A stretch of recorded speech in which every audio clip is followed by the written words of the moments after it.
All right. What the heck is going on, everybody? The World Team League has been played out over the last few days, so we're going to be releasing a series every single day for the next few days. In the bottom left, representing Team Liquid in this best of 9 in the playoffs, it is Cure. And he's doing a dirty build. He's going for a double proxy Marauder, even hiding depots behind it. Up against Byun in the top right. Byun, famous for not scouting, is doing a 1 Rax expand without a scout. Oh, man, this is a build which I remember Cure beat Neeb in Katowice, his last tournament with it. Cure used this build a lot against Protoss players on, not Ascension to Aya, that's an old map, Ancient Cistern. Cure used this every game against Protoss for like 4 months, and they never realized because they weren't studying his replays. He got so many wins with it. It's been a while since I saw a 2-Rax Marauder versus Terran. This build is completely predicated on your opponent not SCV scouting. If he would not do this versus Maru, you would never do this versus Cure, because Cure often SCV scouts. But against Byun, I mean, Byun loves skipping the SCV scout, and he might just die to this. Indeed, he should just die to this. This should be a dirty, easy victory. Now, remember, it is WTL format, so they are best of 2s. If you win a game, but lose a game, you both get eliminated and removed from the lineup, and both sides get a point. However, if you 2-0 them, you still only get 1 point for your team. They get no points, but you also get to stay in and verse the next opponent, so you can kind of all kill your opponent's team. Ooh, Command Center does finish. He needs to pull all the boys. All the boys. Okay, that Cyclone is still 15 seconds away. There's only 2 Marines and a Reaper. This is going to be so hard to defend. The Marauders are so tanky. If they can focus down the Reapers and Marines, that'll be massive. The bunker on the high ground is giving high ground vision, but the SCVs do get focused down. So far, very good control by Byun. Byun's got to keep the Cyclone alive. Right now, that Cyclone is rallied to the left. It needs to be rallied to the right. If that Cyclone gets taken out, there we go. He changes the rally point. Cyclone is out. Marines in the Reaper there. The depot, nice surround with the SCVs on the Marauders. The Cyclone goes in. The Cyclone goes out. The Marauders get taken down. Byun showing some absolutely Chad play right now. Guys, did he only lose 8 SCVs? Did he trade better? This is disgusting. Byun, this is why top players don't scout. And this is why I get upset when noobs try to copy a pro build order and they think, well, Byun doesn't scout. He can defend everything, so can I. No, you cannot defend a 2-Rax Marauder like that unless your name is Byun. Even Maru probably would have died there if he had done Byun's opening. But now Byun with 2 Cyclones, a Reaper, and a few Marines, he's just got to be real careful. He can't let the Marauders tag those Cyclones or they'll die very, very quickly. Oh, me, oh my. I like the scan. Oh, he's going to get a Cyclone. But a Marauder does go down. Tank's not out yet, and there's no bunker. But, of course, that's very committed each time you drop a scan like that. That is huge. Factory only now starting behind this for Cure. Cure is up 2 workers, but with 2 orbitals and double worker production, of course, given time, Byun will get ahead. Once the siege tank's out, this is over. But Byun, in emergency mode, hasn't been able to build a reactor yet. He's got to be careful. The Marines and the Reaper can tank quite well. He also, you want to put a grenade right in the middle of the ramp to bounce some of the Marauders backwards. There we go. Nice grenade. Oh, not the best grenade, actually, but it's fine. Even though he loses a Cyclone, he gets like 3 Marauder kills for it. Maybe loses 1 or 2 Marines and a Cyclone. And now he's got Big Boy Siege Tank out. And Big Boy Siege Tank is going to say, get out of here, Marauders. Q knows the timing. He knows that there was a tech lab building, so he's like, okay, there's going to be a tank, just be careful. Now what he's trying to do is he's trying to catch the siege tank moving up to siege on the edge. So if he catches it, he can run forward and pick off the tank. But the tank stayed in a safe position. Does get 2 shots off. Very nice defense by Byun. Byun is known as a man with a very strong defense when it just relies purely on nice micro, but his scouting is definitely a weak point. We see why he's able to get away with the lack of scouting. It's because Cure is gone for the build order counter.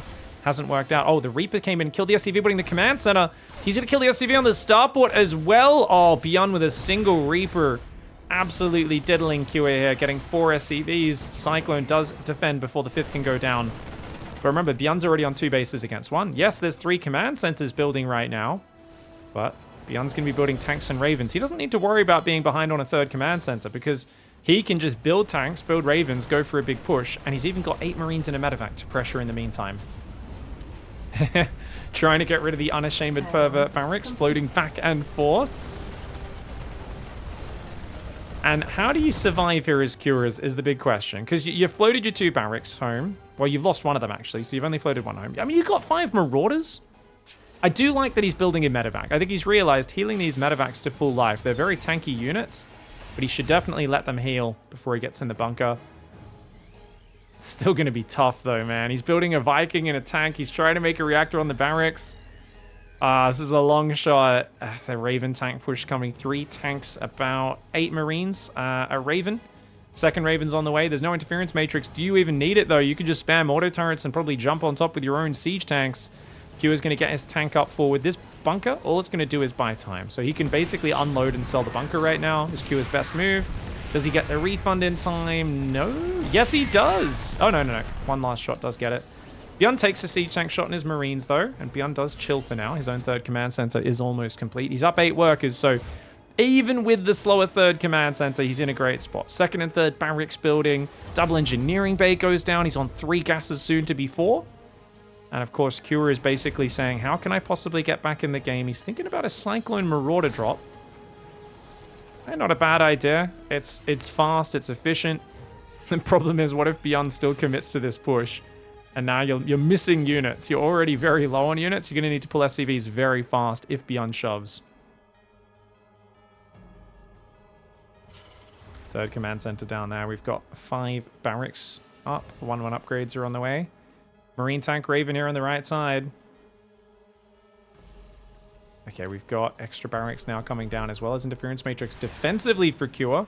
He's got a Raven with a second one on the way, but they don't have matrix just yet. This drop coming in could do some decent damage. Bunch of building SCVs are in the open. Not many units at home right now, actually. There is a siege tank there. Siege tank and a few SCVs could defend this. You don't want to lose the tank to the Marauders and the Cyclones, so you got to be careful. If you just A-move at that, you could lose this tank! Oh, this is actually a sick little drop for Cure. Cure fighting his way back into this game. Gets 4 SCVs in a tank. He's going to get even more. Catching Byun in the middle of his production cycles with no actual units out. Fantastic harassment there.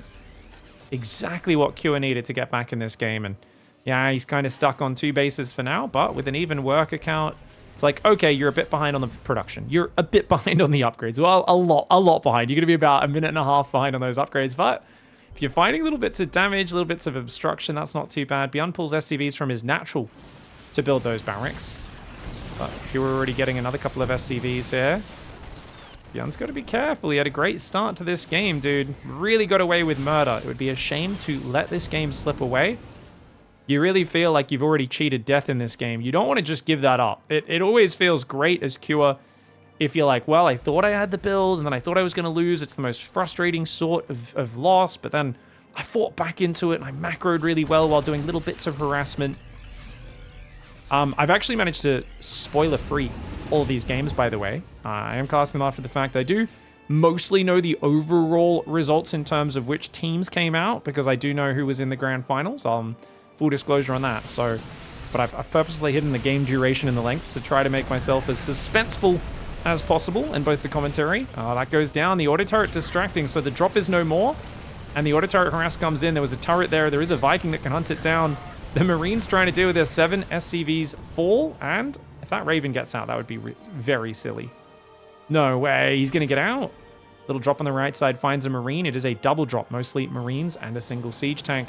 The Marine count is going to be scary. 34 Marines for Byun, 17 for Cure. 1-1 and Stim. 1-1 Stim shields all finishing. I mean, he needs 50 seconds. If Cure can survive for another 50 seconds, he's going to be good. 10:45 is where he'd like to get to before a big fight happens. Easier said than done. Dropping straight into a missile turret. No F's given. Byun shoves the south. Cure moves. But look at this. Nice siege up on the third. Good, patient, pushing power. Oh, Byun's even going to drop the main at the same time. Really nice moves there. The drop behind the natural still hasn't really been dealt with. There's a tank slowly shelling the Marines, but only little by little. A Raven gets sniped in the main. Byun's on all, you know, he's out there. He's just rearing, ready to go. He is just absolutely hammering through Cure's defense. Cure taking 14 SCVs. He finally cleans up the drop in the bottom with some Marines, a Stim, and a Matrix.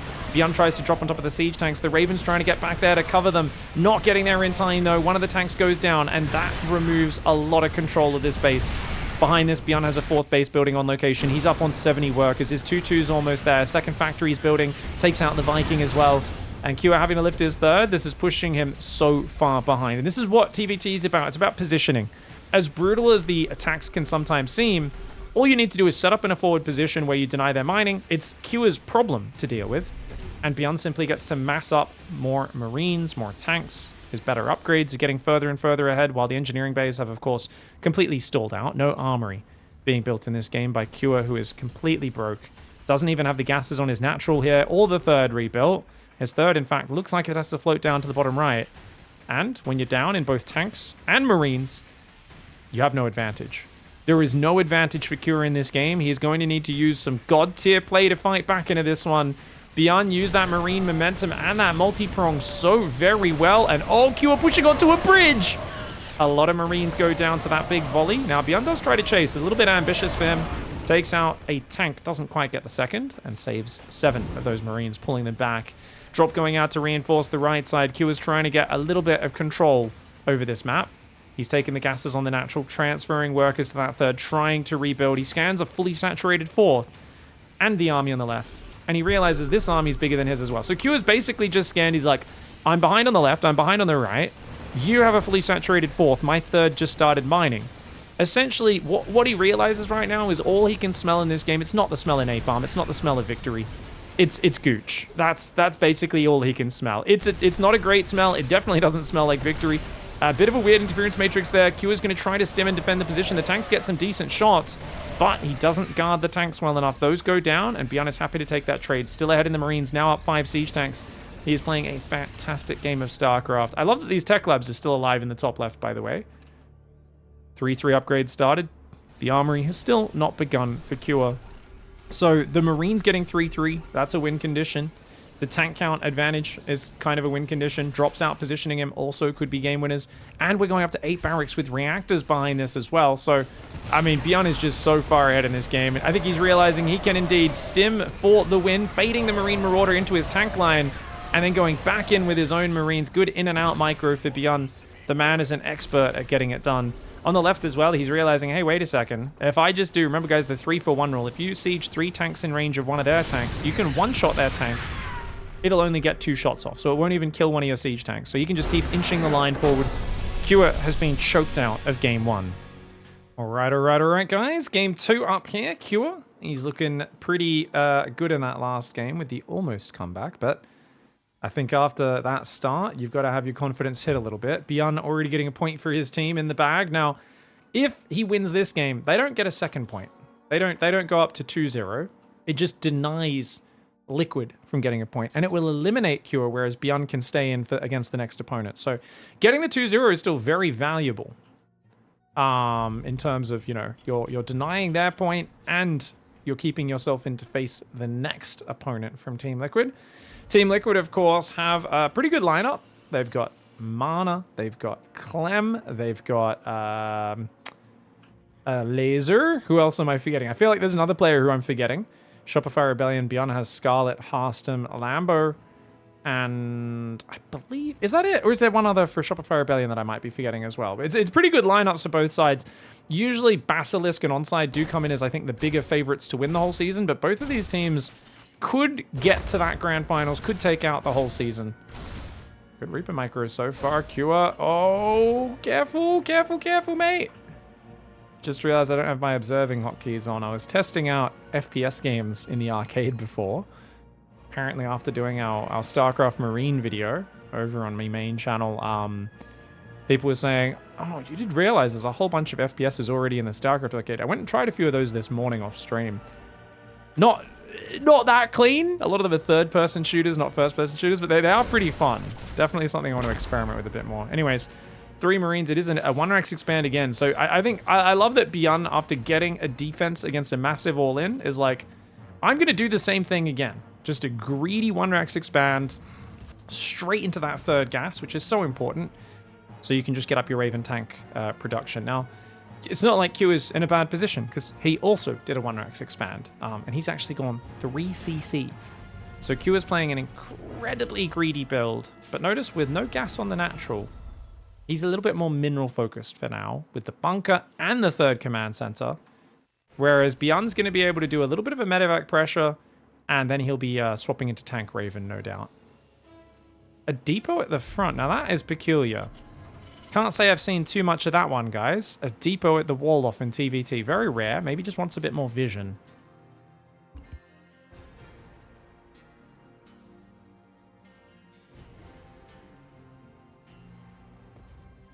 Tanks are on the way as well. We've got a few Cyclones coming in and Hellions. The factory reactor production, not bad.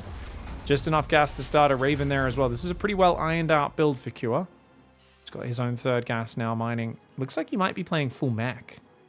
I don't know if mech is good in this matchup. I know we saw a lot of dumb Mass Cyclone games in Atlanta. I say dumb. It's not like they're actually dumb. It looks silly. I should clarify, Mass Cyclone versus Mass Cyclone looks silly. It's very aesthetically unpleasing. Guys, is Byun doing a U-thermal build from his old Terran school? This is the old U-thermal guide. This is absolutely... You guys remember this build? I think it was a 3cc when he did it, actually. But definitely, it's like, yeah, it's a 1-rax expand into a double tank marine drop that goes straight into the back of the base. And the thing is, what's so dangerous about this is this sometimes hits as the other player is moving across the map. Now, in this scenario, if the Cyclones are at home and in position, I think they can crush this. But if it all gets unloaded, the tanks get unsieged, or the Cyclones are down here on the natural, he gets sieged up in the back, yeah, he could do devastating damage, because those tank shots, they ruin Cyclones. They absolutely ruin them. Yo, Pig, isn't it your day off? I mean, I've been away for like 7 days of no streaming, so, and there's so many good games to cast, so I've been keen to get back into it. Oh, those Cyclones are in position. Oh my god, Byun. Oh my god, he boosts in, which means he can't boost out. Oh god, this is so scary. He does do some nice hot pickups. One of the medevacs goes down. Somehow he gets both tanks sieged. Q needed to pull those SCVs. Why didn't he pull the SCVs already? Okay, he's going to have to repair the Cyclones before he engages. Oh, I think this was a big mistake here for Q to not pull the SCVs. Stim's going to go down. I don't know if that's the most important upgrade just yet. It's more about just, can you defend? Liberator comes in! The Liberator is doing so many SCVs of damage. The Marine Cyclone in the main mineral line as well. Byun is trying to force the fight. He could click that command center as well. If he clicks that command center, that's going to force Cure into big trouble. It does lift off, but for how long? It's going to go down. The Marines take it down. Dude, Byun's going to get a 2-0 here. I don't see him breaking this. Not now, not anymore. He gets one Matrix off. But look at that. Oh, Byun. Oh, he accidentally picks up Byun with the miss micro. He does kill 2 Ravens. But it was kind of a shame that he picked up the way he did. The tanks will now go down. One more shot goes off, killing another Cyclone. But massive damage from Byun.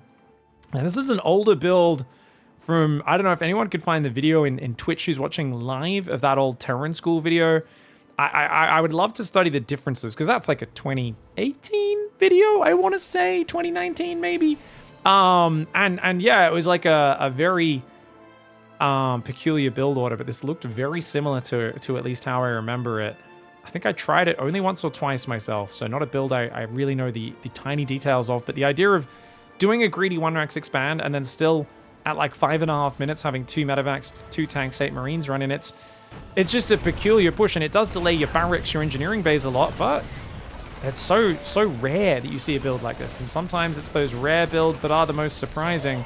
Cyclones picking off units like no tomorrow. 4 SCVs, lots of mining time. There are 3 Cyclones in the middle, but if those get jumped on, they will go down very, very quickly. Byun massively in the lead, 16 workers up, as well as double the army supply. Both sides are going bio, but of course you've got 3 barracks going on, 5 reactors finished, 1 almost done. And on the other side, well, yeah, the barracks are building, but economically, man, losing the 3rd command center, all those workers, it's a disaster for Cure. His 3rd CC finishes and unsupply blocks him. Looks like Byun doesn't care about that medevac anymore. He might try and fly it out. Be kind of cool if he does leave, but... Oh, is he going to thread the needle? You're kidding me. Oh, he doesn't even click it home. I think he assumed it was going to go down. The Cyclones do get caught by the stim Marines there. The medevac drops the Marine. He stims... Oh, Byun. Byun! He drops the Marine, stims it, kills the enemy Marine, almost gets a 2nd kill as well. He's just taunting his opponent at this point. Byun, after that incredible hold in game 1. I mean, if Shopify Rebellion is going to be winning this entire tournament, they need Byun on his A game. And this is looking just like that. Cure is a fantastic TVT player. Maru, one of the few players who makes Cure look like he's not that great in the matchup. I've never seen Byun look so good against Cure, at least not in a long time. That was a fantastic TVT. Shuts down the all-in game 1 and a fantastic build in game 2. I just want to benchmark that timing really quick, guys. Gets in there at 5:30, right? Just after? Yeah, no, he's in the base. Unloaded at like 5:25. That's such a quick timing. Yeah, that's a sick build, man. GG. Very well played by Byun. All right. Looks like they're bringing Clem out. The big guns coming out to try and stop this momentum. Now, remember, even though Byun won the 2nd game, he's secured the point, and he stopped Liquid from getting a point, while, of course, eliminating Cure. Byun is going to open up with a double proxy Rex at the very start. Where's he building this? In the natural? Oh, no. Clem's going to find it. Clem goes for a super early SCV. Wait, why was he sending an SCV here? Oh, Clem was doing a double barracks. And Byun still builds it even after getting scouted. The mad lad. Wait, did Clem not realize? Okay, guys, so Clem was planning to build a second barracks out here. Clem? No, Clem, what are you doing, mate? I mean, I think you maybe can get away with building this barracks here, but not sending an SCV down. He must not realize. He's going to build a second gas now as well, I believe, because I think with the 2 racks, normally you want to go factory before command center. Yeah, second gas is down. Oh, I mean, I think you can defend with 1 barracks versus 2. You just got to pull SCVs and micro really well, and I mean, knowing is half the battle. As G.I. Joe says, this is a very dangerous situation right now. Oh, man, oh, man. Clem's proxy is much more conservative than Byun's. You can already see in the work account. Clem was building workers nonstop. He's at the normal work account, 19. Byun has cut workers like crazy, guys. He's only on 16 workers. Being down 3 workers this early is huge, but it sped up his barracks. Look at this. Second barracks not even done for Clem. 2 barracks already building Reapers. Sorry. Yeah, for Clem. Clem's one's not even finished, whereas Byun has already, like, almost got his Reaper out. His Reaper's going to pop, I believe, even about exactly the same time as Clem's, despite it being proxied. This is huge. It actually is going to pop a second or 2 earlier.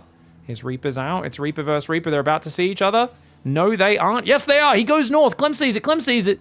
Okay, Clem sees it. He pulls back. Very quick reaction there. I apologize, guys. I don't know what button I pressed there to jump the camera, but he's got to pull a few SCVs if he wants to be safe. That's a 2 racks, man. Clem trying to fight down here on the ramp is crazy. He's not even pulling SCVs. What's he doing? I guess he just wants to not lose mining time. But that gives up the ramp control and the bunker. I guess he's waiting for that second Reaper to come out. He has to go now. Oh, good zoning grenades here from Byun. But Byun can just focus that Reaper down. Good defensive grenade for Clem. Gets out with the Reaper there. Oh, Clem runs a 3rd Reaper back. Barely gets it home. He should not have rallied at that direction. SCVs do go down, but so does a Reaper of Byun. 1 Reaper for 2 SCVs. That's a good trade for Mr. Clem. Clem's going to rally this Reaper to counterattack now. He's got these guys plus the SCVs trying to defend. Extra depot on the way.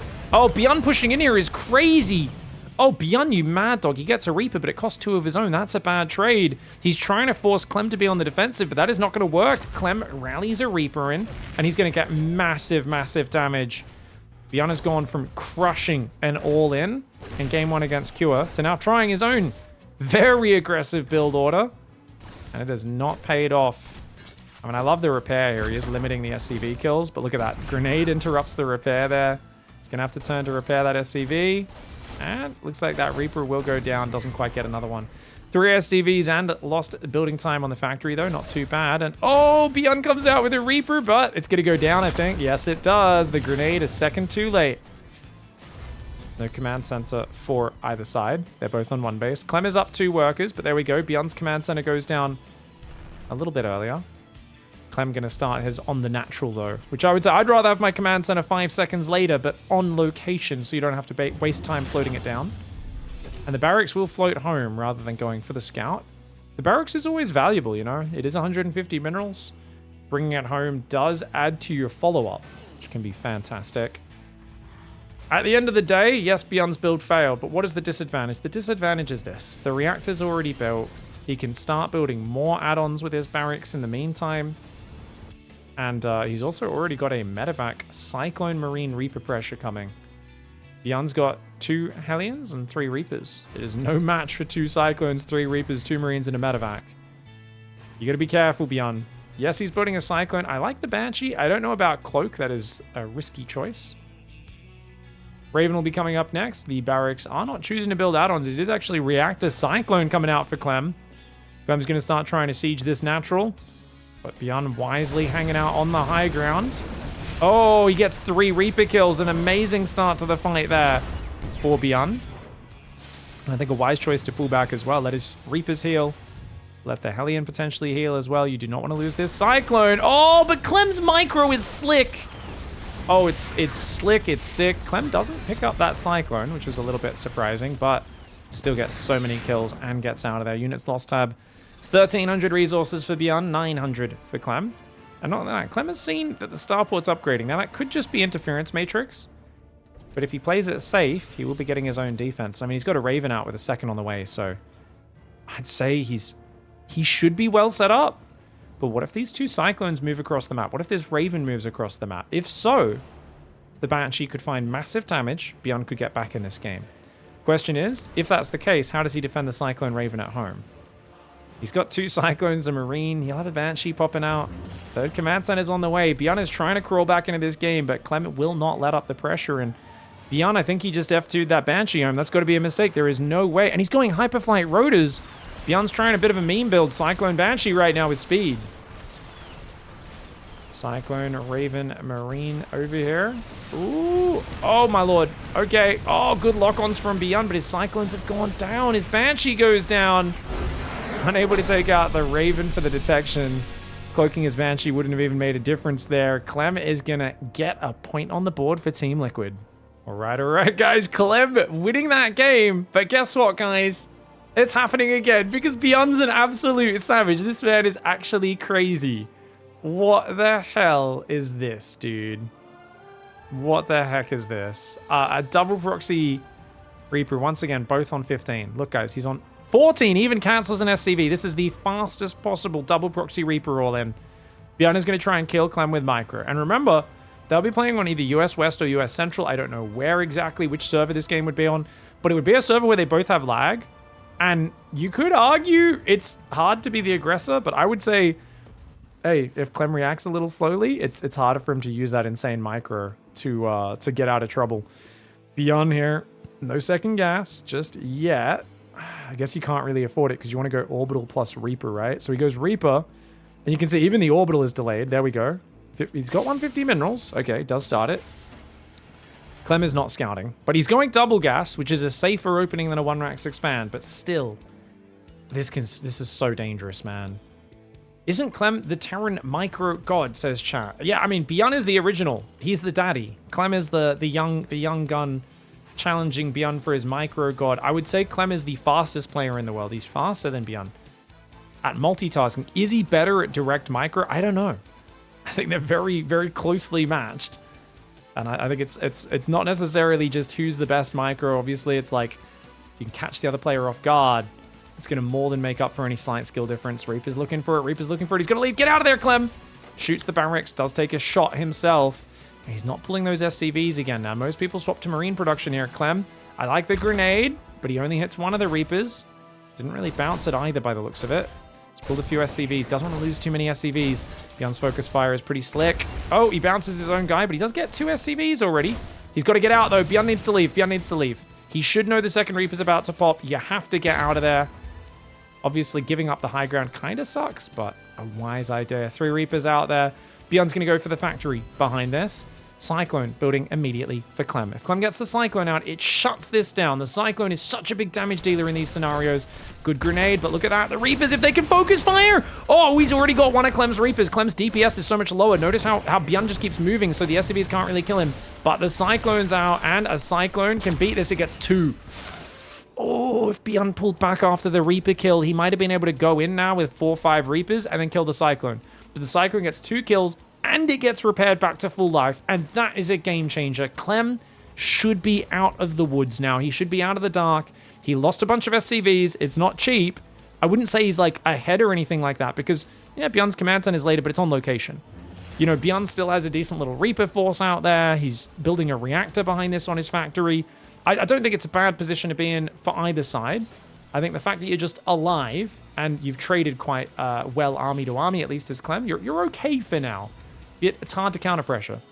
If you move out with your Cyclones, the Reapers could jump into your base and kill a bunch of workers.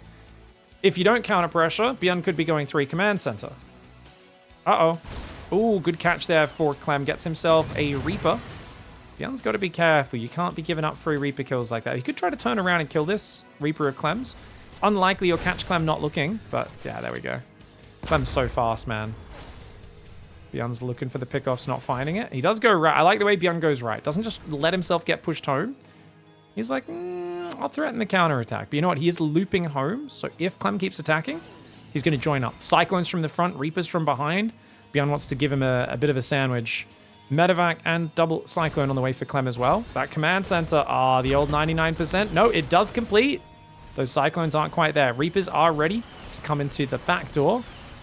Them Cyclones on the high ground will do good as well. Losing an SCV, not too bad, as long as the command center is not delayed. But these Reapers went in too early. Mistimed it. Byun just mistimed it.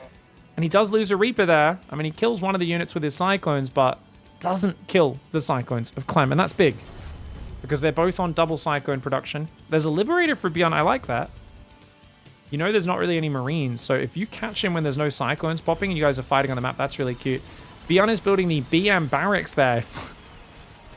I like the BM barracks, guys. I'm going to block your command center with my barracks. Look at me. Oh, looks like another Reaper just went down there for Clem. And the Medevac. Oh, Medevac Cyclone blocks the Liberator. That was a cute move. Sorry that was off camera, guys. Now, the barracks did go down. Byun, of course, has a second one that did go home. I wouldn't mind him repairing that Liberator and just saving it for later. He's building another Liberator. Wait. Byun's going to do a frontal push. Byun is going to push the natural. He's going to siege the libs like here while his Cyclones jump on top. And he's like, well, if you waste time shooting the libs, my Cyclones kill you. But if they get sieged up, Cyclones are going to run in and get two-shot by them.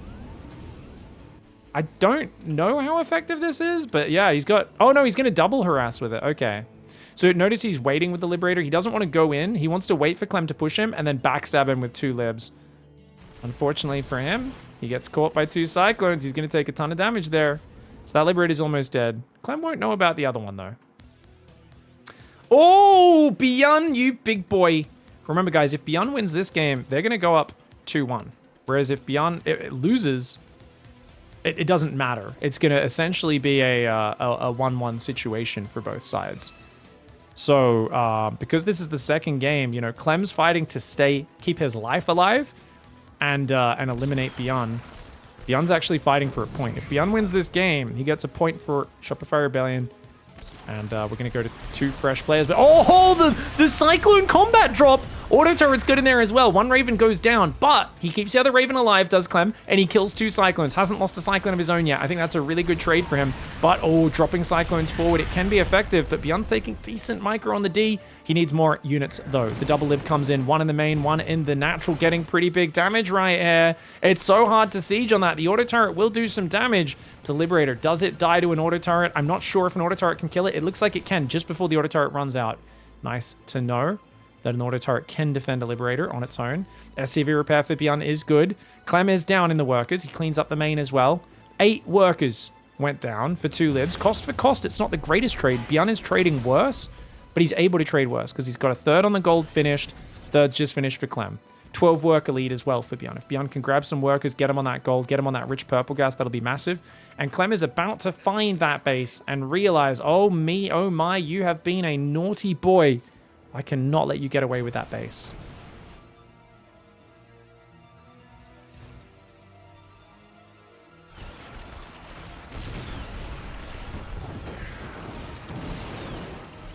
Four SCVs, 5 SCVs go down. Very nice. Chat was saying it was the damaged lib. No, the damaged Liberator was in the main. The one in the natural was not damaged.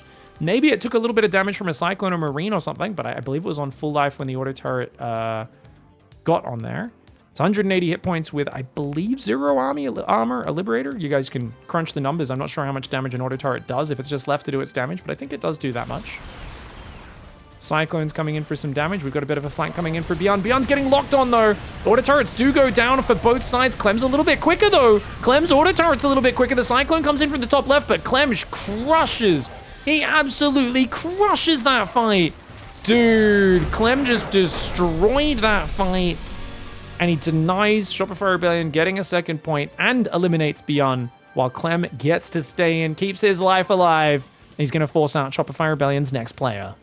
Well, this man looks pretty crazy lately. He did win in Atlanta. He's an absolute monster. But his opponent is even bigger. At 6'11", 400 pounds of pure muscle. No mouth, because he's Protoss and he photosynthesizes. It is, of course, the Dutch Harstem. It's the captain. It's Harstem down here in the bottom right side. A man who has been on fire lately, having some fantastic series. Very well could have beaten Clem in the regionals, right? I believe it was the regionals leading into Atlanta where Harstem was kind of beating Clem. And he did, unfortunately, slip up a little bit in some games. He had some bangers, though. I really felt like that Alcyon game versus Clem was game of the year, basically, for 2023. We're now in 2024, so maybe we'll get another one already. It'd be pretty cool if Harstem Clem actually becomes like the best TVP match regularly. Very unexpected to see Harstem competing so well with the big dogs. No shade on Harstem. It's just how often does a player get stuck being a top 15 or a top 20 guy, and cracking into the top 5 is so difficult. And I'm not saying Harstem's rankings in the top 5, but he has been very competitive against the top 5 players recently, and with some very notable victories. So definitely something to keep our eye on. We know he's beaten Raynor multiple times. He's had amazing series against Clem. I don't know if Harstem's beaten Serral ever in terms of like a best of 3 in a tournament or anything like that. I mean, you'd actually be, when you play as long as Serral has, like it doesn't matter how good of a champion you are, everyone's meant to have beaten you a few times. I feel like Serral is still one of those guys where like most players have just never beaten him. It's like a rare, if you beat Serral in a tournament, you know, it doesn't matter if it's a small online cup or something. Well, it won't even be a small online cup because Serral doesn't play small online cups. But if you do manage to beat him there, that's something you tell the grandkids about. You're like, I beat Serral once in 2018. And they're like, oh my god. Oh, this is so good, guys. He can't swap the factory onto the reactor because the probe will come in and build a pylon to block it. So Clem has to float the factory back, start 2 Marines, and it's all opening. Gets kind of screwed there. Harstem's also... Oh, well, I was going to say he can get the kill on this Reaper very easily, but Harstem not microing the Adept Shade, unfortunately. The Reaper comes back for more, though. Now, did Clem see the Twilight? He did. He saw the Twilight by jumping up there, so he knows what he's up against. Second gate on the front as well. And Clem has kind of had to change his whole plan here for the opening. This is a good start. Just that delayed probe scout for Harstem was fantastic. According to Harstem's own commentary, he said he hasn't beat Serral on the ladder in 3 years. This is a very common experience, you know. It sounds embarrassing, but it's really not when it's Serral. It's just like, nope, that's just, yep. Refusing to lose is Serral's middle name.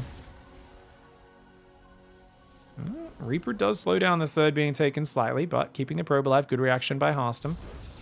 And he's got 2 Adepts. If he shades them, that is a confirmed kill. Don't think there's any ledges you can really dance around. So there we go.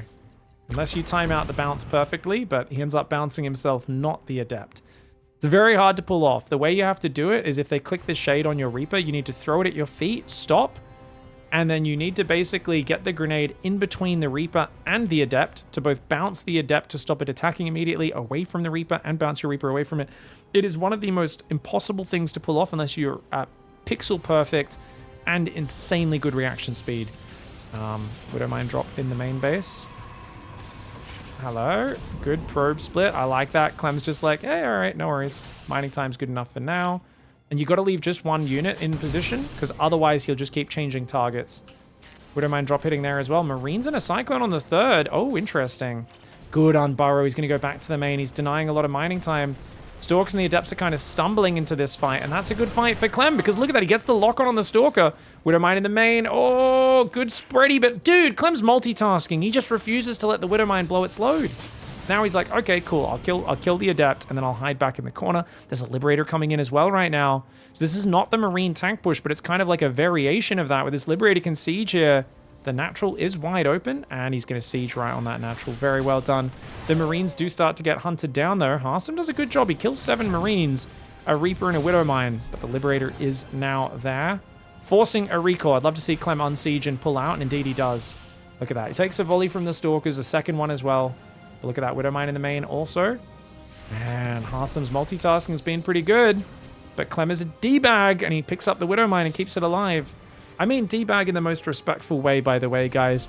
If you're a D-bag in StarCraft, that's kind of the whole point of the game. Sometimes I'll be on stream and I'll be like angrily defending all these frustrating, hard to deal with harassment moves. And I'll be like, this piece of crap, what a bloody ass. Oh my God, this guy's so annoying. And they'll be like, man, you're so rude. This guy's like, what if he watches the stream? Won't they be offended? And I'm like, mate, We're playing a competitive war game against each other. If your opponent's frustrated and angry playing against you, that's the biggest thumbs up you can get.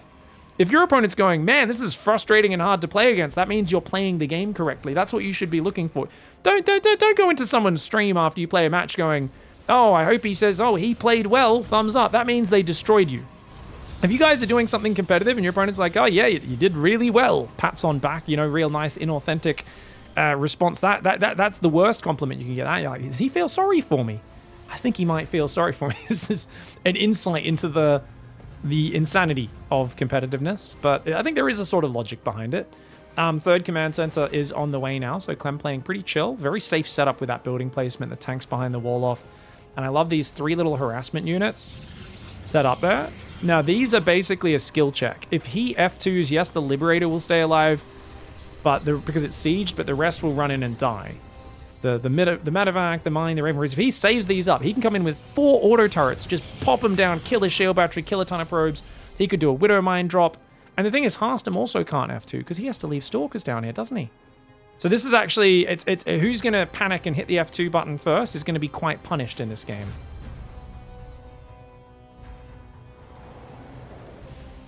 When my girlfriend yells at me, F you, you're so annoying, I guess I must be doing something right. Yes, because as we know, relationships with your marriage, that sort of stuff, it's a war game. It's a competitive war game. Analogy definitely holds up to its chat. You're like, oh yeah, I out-microed her so hard. Friggin' wrecked her. Like, I'm not sure if that's what I was getting at, but sure. I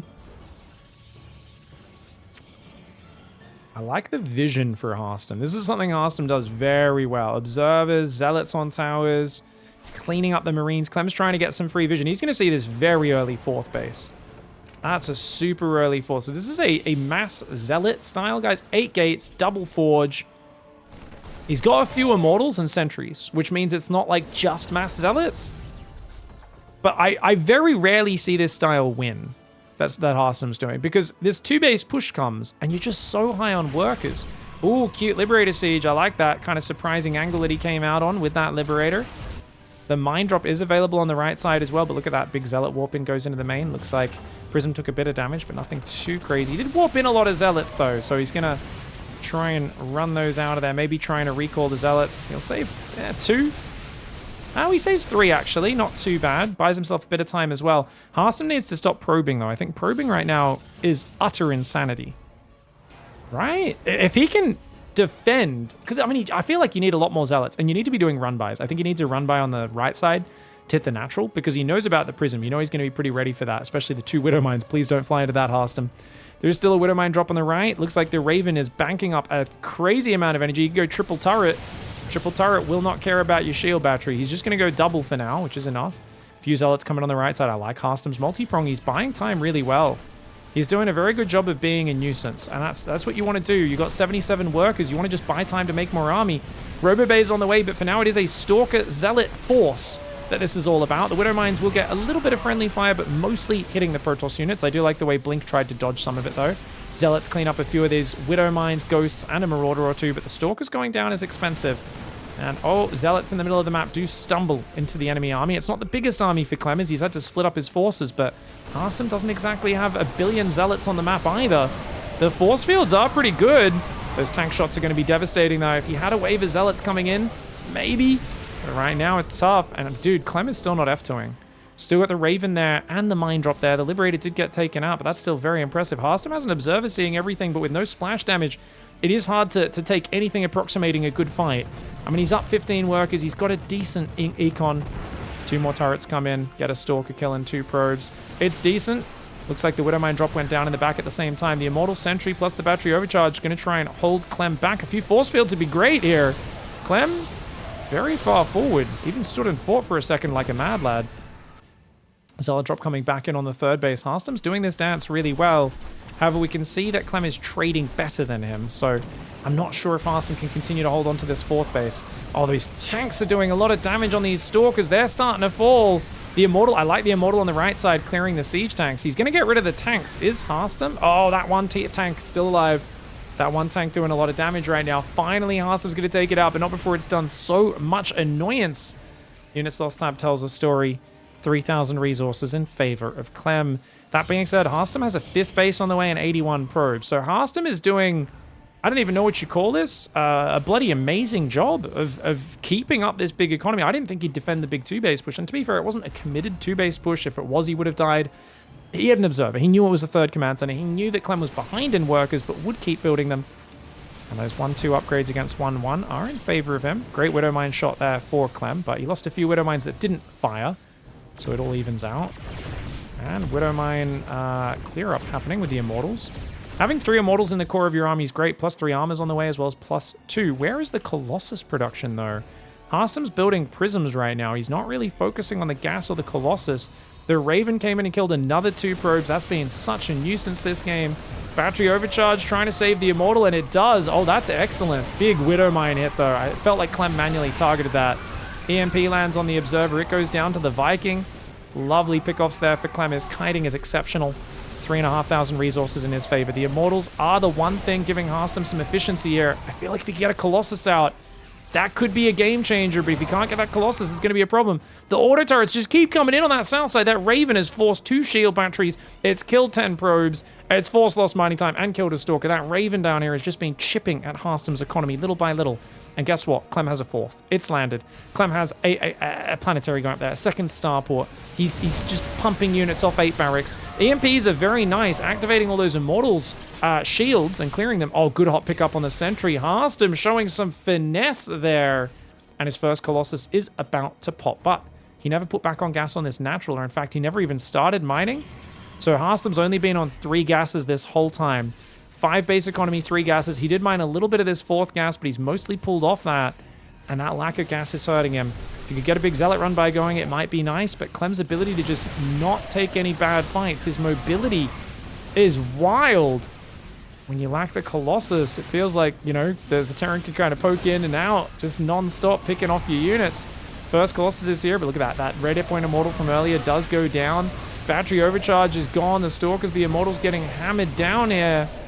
And dude, this is devastating damage. Zealot run by does hit the 3rd though. Oh, Harstem finding a big in there. Gets in and gets 10 SCVs and a Ghost. Clem was so focused on the front that he was not watching that. 19 workers going down. Even more she'll be falling. Double Liberator on the right side though, or the left side I should say. And they are going to head right into that 3rd base and do big damage. Somehow, the Raven is still alive in the back of this map. And Clem, he's still keeping his eyes on it, still microing it. Liberator's getting even more probe kills. Auto turret and the natural getting damage as well. Stalker goes down there to defend it. The Libs do fall back here. Looks like the Zealots did go down. 23 SCVs versus 12 probe kills. The Raven is still alive. Every now and then he F2s it, and then he instantly corrects by sending it back to where it belongs. It is on his 10th control group. Probably on a custom button rather than 0. +3 weapons is on the way for Protoss. They've won +3 armor against 2-2. So armor upgrade advantages there, but the army numbers are there for Clem. You've got EMPs, you've got Vikings, you've got a massive Marauder Marine. It should be a simple process of finishing this off for Clem. Yeah, I mean, Harstem's bleeding out units. Those Widow Mine shots are big. The Colossus will fall. There's no firepower behind this. The Immortal's going to go down. Harstem does not have the numbers to contest that. A big macro style for Harstem. He goes toe-to-toe with Clem for an impressive 14.5 minutes, but Clem just too efficient in the long run. By the end of that game, up almost 7,000 resources. All right, guys, Clem looked very clean there. A smooth, confident macro game for the young French Terran. He's now fighting to preserve his life and, of course, to eliminate Harstem's chance at getting a point for Shopify Rebellion. Now, winning this map doesn't take them up 3-1, remember.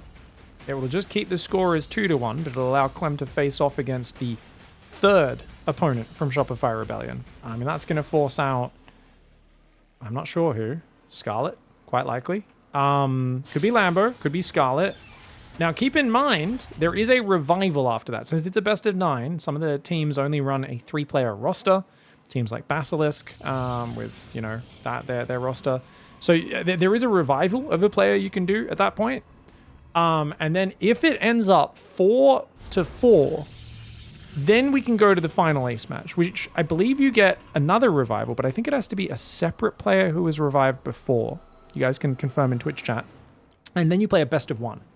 It's if you get to 4-4, the whole thing is decided by a single map. But if you've already resurrected your Serral type player, your Maru type player, you're gonna have to resurrect a different one for that match, which is it's frightening. So I'm not sure if one side has still got their player in, they can just play that match from the previous round, or if like you both have to revive a different player. But anyway, we'll cross that road when we get there. And this is one of the earlier rounds in the playoffs, by the way, guys. I think it's the second round of the playoffs. And the way it works is the higher teams are already seeded deeper in. So if you look at the bracket on Wikipedia, you've got like Onside is already in the finals.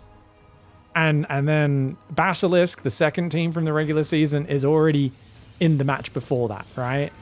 You know, the top 3 match. And then, you know, before that, I think we've got DKZ, I believe, is waiting for the winner of this match. So it's a bloody killer's road. And it does mean there's a lot of importance on crushing the regular season, and adds a lot of importance there. Stargate does get scouted. Good scouting by Clem.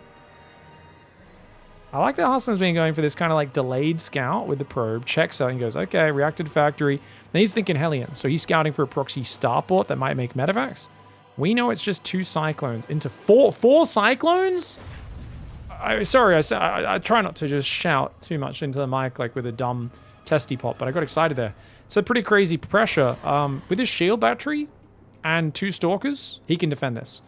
But this is very wise. If Harstem didn't build the second stalker, he'd be screwed. And this was the problem a lot of Stargate players were having against Cyclone builds early on in the patch, is they were like, oh, I'll just make Adepts and Phoenix. And then you just don't have anything that can actually kill the Cyclone. So even if you have a shield battery and an overcharge, the Cyclones just run over you. But in this case, it's going to be completely safe fast and with 2 Stalkers, an Adept, and defensive Phoenix production.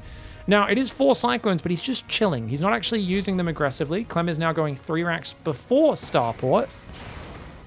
So he's going to go for a big bio transition. And it looks like, oh, the Reaper just scouted the gold, and he's actually getting pushed back. But Harstem doesn't quite see the Reaper, which means that Reaper could go back into scout for this. Cyclone chasing the probe. Harstem knows something's up. Stalkers go for it. Oh, he's got to be careful out here, man. His Phoenix are coming down as well. The Stalkers, the Adepts, and the Phoenix going for a fight. Uh-oh. And there we go. Already 1 Cyclone, almost dead. This is so tough to fight. He's building a Zealot. There is a 3rd Stalker out right now. He's already got 1 Zealot out. A few more Zealots could be nice, but Phoenix! Oh, man, get out, get out, get out. He does take a few big lock-ons there. But they get regenerated pretty quickly. Remember, Phoenix only have 60 shields, so it's the hit points that are really the important part of their life. Getting them heavily damaged like this, something that is not recoverable. 2 more Stalkers warping in, which should be more than enough to shut this down. 5 Stalkers, a couple of Zealots and Adepts. Not to mention the Phoenix with the pickups available. And I think he's just... I would just go for it if I was Harstem, but the stim's a little scary. I understand why he doesn't want to fight that. Charges on the way as well as a Forge. I think Zealot Phoenix with a gold base is a very good style. If you don't have a gold base, it's a little questionable. Oh.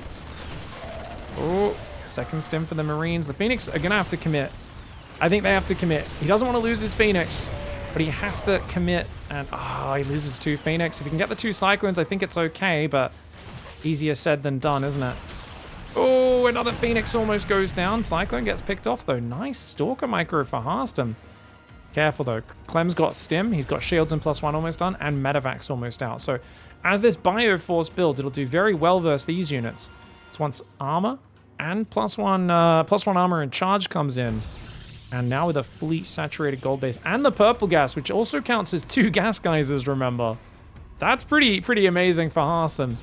Now, as a Harstem fan, you want to see him go to 8 gateways, and you want to see him quickly get a 4th and a 5th base, and just stay on Master Zealot Phoenix for a while.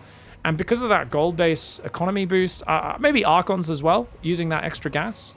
So he's effectively on 5 gases. Yeah, he can make a lot of Archons, actually, in the near future. He's rebuilding his Phoenix right now, as they are his only anti-air, but he's not in position to spot that drop, and that's annoying. Because if that gets in and gets rid of charge and +1, this is essentially game over. If this drop can get fully unloaded and depower this, or potentially snipe these, could be massive. Here we go, big double drop in the main base. Phoenix, they've just flown forward. They're so far out of position. Quick recall, at least on the ground units, is something. Charge did finish, and there is a few Zealots here, which is nice. I think the Phoenix want to pick up the Marines. But Clem's so quick at focus firing those Phoenix, man. He's so quick at focus firing the Phoenix. Oh, 13 probes. How did he lose so many probes? He must have been focusing them even there at the tail end of that fight. Clem. He's got a third command center building.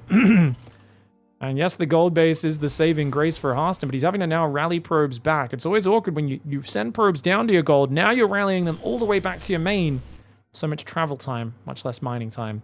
Widowmine drop on the south. Unfortunately, Harstem's probe slightly misplaced. But there is a pylon down here that should make up for that. And indeed it will. Harstem gets plenty of vision. Phoenix are on the way.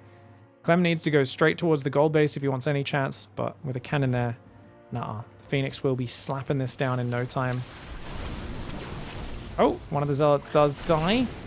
And gets a single zealot there. Phoenix picking up the Widowmine and shutting the drop down. Push coming through the middle. If Clem can exert enough pressure to make Harstem feel afraid, stay on mass zealot Phoenix, but don't actually fight, that's the goal for Clem. Just scare Harstem, don't actually commit to a fight, and just try to make Harstem feel too afraid to transition into Colossus. Harstem has a Robo. He's got a Templar Archives. He's got some Archons. He's kind of tacking up a little bit. But Clem cannot risk taking a fight against a big Zealot Phoenix swarm and losing his army. Because the gold base, the quick fourth, Harstem can explode economically. Right now, Clem's actually got a great economy. I mean, yeah, he doesn't have the gold base, but he's got the equal work account, which is massive for a Terran. He's got ghosts on the way, tons of Widowmine production. That's all very bad for Harstem. Obviously, Harstem, I think, taking a map off Clem would be outperforming what some people's expectations would be of him. But it's very important. Clem's the reigning champion of the most recent Premier tournament. He's the big dog right now on Team Liquid. And Cure already got taken out early on by Byun, so he's the other biggest dog that Team Liquid really have on their roster. Zealot does go down there. I think just poking with these Zealots is a good idea for Harstem. Does have a second Forge with attack upgrades. How many Archons? 2 Archons, 3 Stalkers, 2 Sentries, 6 Phoenix. Blink's on the way, so he's going to swap off Phoenix for air control. Use Blink for it instead. Probe count's not that high for Harstem, though.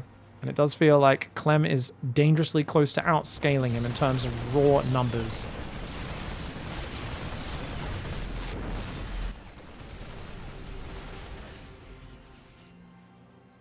Second Robo going down as well. Harstem wants to get a high attack army up. He's probing, but only with 2 Nexi right now. So it's looking like I think Harstem's going to basically not go past 70 workers ever. I think he's just going to try and max out on a very low economy and see what he can make happen with that. His armory is now done, so his Widowmines won't be instantly revealing themselves, which is great for him. Oh. I mean, losing one of those Phoenix, not too bad to shut down the Widowmine there, but observers are in short supply. He's got 1 down here in the south, 1 in the north. Sentry, Zealot, Archon army. First Colossus is on the way. I think this is not that big a Terran army, though, and the Observer Vision allowing him to pick off the Widowmines. You can let the Terran kind of stim his own army down a little bit here or there. Phoenix with some nice pickoffs, and he's going to pick off the Cyclone as well from the high ground. Well done. Awesome, clearing up a bit of the map control. The scan takes out an Observer. I actually think if I was a Harstem here, I might consider getting a few more Observers first, because right now there's a big hole in your vision. The Widowmines are getting up everywhere. If you let these Widowmines kind of control the map and Clem... Ooh, nice move by Clem. Gets another Observer, gets 3 Stalkers. This is what I'm talking about. He needs Observers after these Colossus, or Harstem is just not going to be able to keep track of this force. And that is a huge problem against the Terran. Clem's a little slow to react there. Great force fields. Phoenix jumping on top. Nicely done. The Widowmine not quite firing. That army does get pushed back. Drops did escape, though. Oh, and that Widowmine will get 2 kills, or 1 kill. Decent army in the middle of the map. There are 2 Colossi out. How many Vikings have we got on the Terran side? 4 Vikings against about to be 4 Colossus. That is good for the Protoss player. The Observers have started building now. Harstem trying to reclaim some map control. He's actually at 73 workers, which is a decent count. And he's got a base on the bottom. Clem had bigger numbers for a while, but his failure to get a drop in the main and really work the edges of the map has worked in Harstem's favor. Because I feel like if half of Clem's army's here, half's in the main base, I don't think Harstem could have defended that over the last 2 minutes. But as Harstem maxes out, that dangerous period is fading away. And I think Clem kind of loses a bit of an opportunity there. And, oh man, this is what I'm talking about, those Observers lacking. How many times have we seen Protoss players lose to just not having observers in the mid game, and Widow Mines just keep getting endless kills? But an observer joined up and he cleaned up a few Widow Mines at least here in the middle of the map. He needs more though. I really feel like this is that point in the game. I want to see like 5 observers on the map and really punishing the Terran just by using the information advantage. Units lost up to about 1,500 resources in favor of Clem. Good blink dodge there on that Widow Mine shot. Nice to see. Harstem clearing up a little bit more of the Terran vision. But mass command centers are on the way. Right now we've got 8 barracks. Notice there's 3 more tech labs built in the main base. So a very good barracks count here for Clem. He does see this observer. That's the only observer on the map right now. But 3rd robo for Harstem. I do love that. 2 more gateways building for him as well. And Harstem's ability to go toe-to-toe with Clem in macro games is kind of surprising me. I know it shouldn't after what we saw recently, but it's so rare for a player to have a great performance like Harstem had in the regionals, and then to keep it going for a few months. Often people get excited. We go, oh, Harstem's in top form.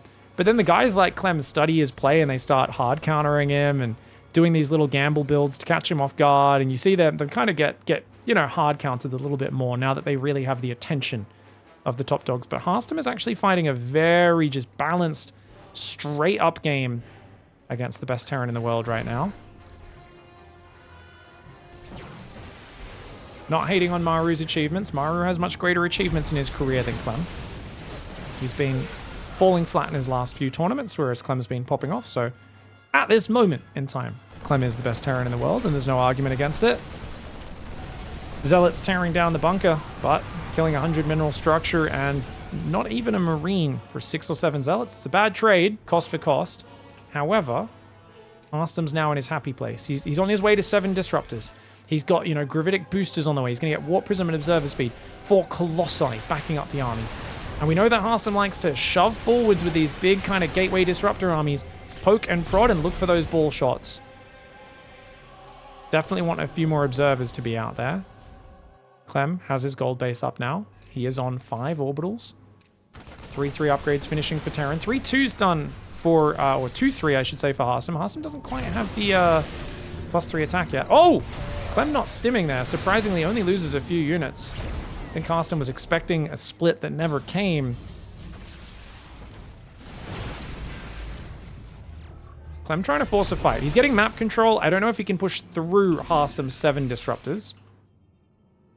Equal army supply, similar upgrades, +3 attack, and blink DT upgrade does come in now.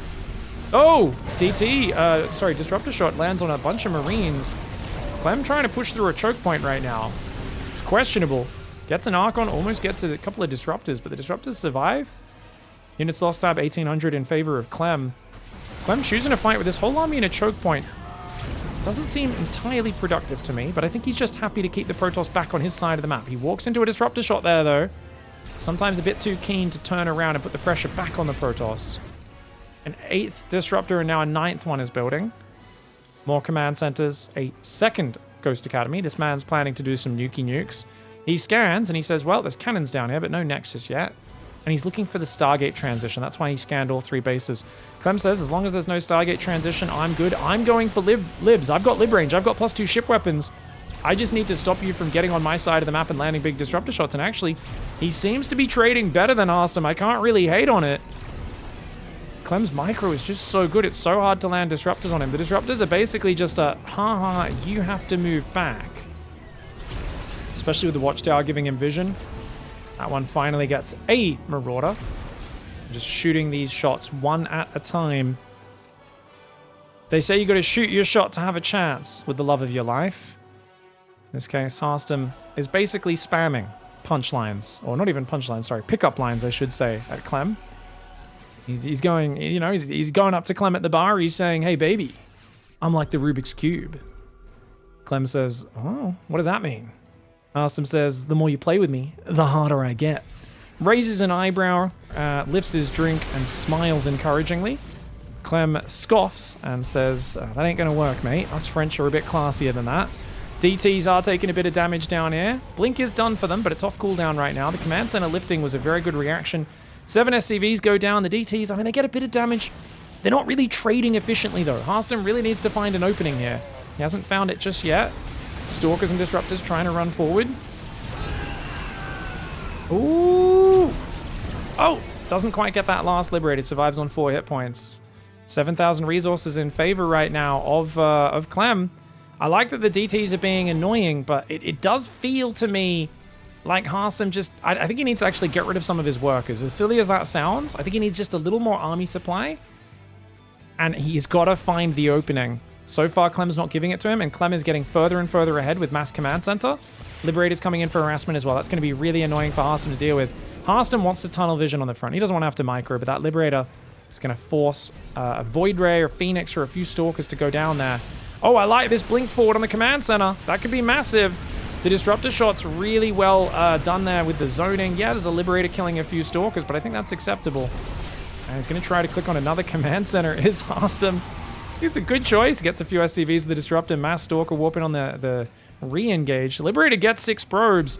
I kind of feel like losing those probes is not that big of a deal. He also built a Phoenix, guys. So 2 Phoenix are going to go down and clean up the Liberator harass. I like this movement now. Once Harstem gets in this position, he's very hard to beat.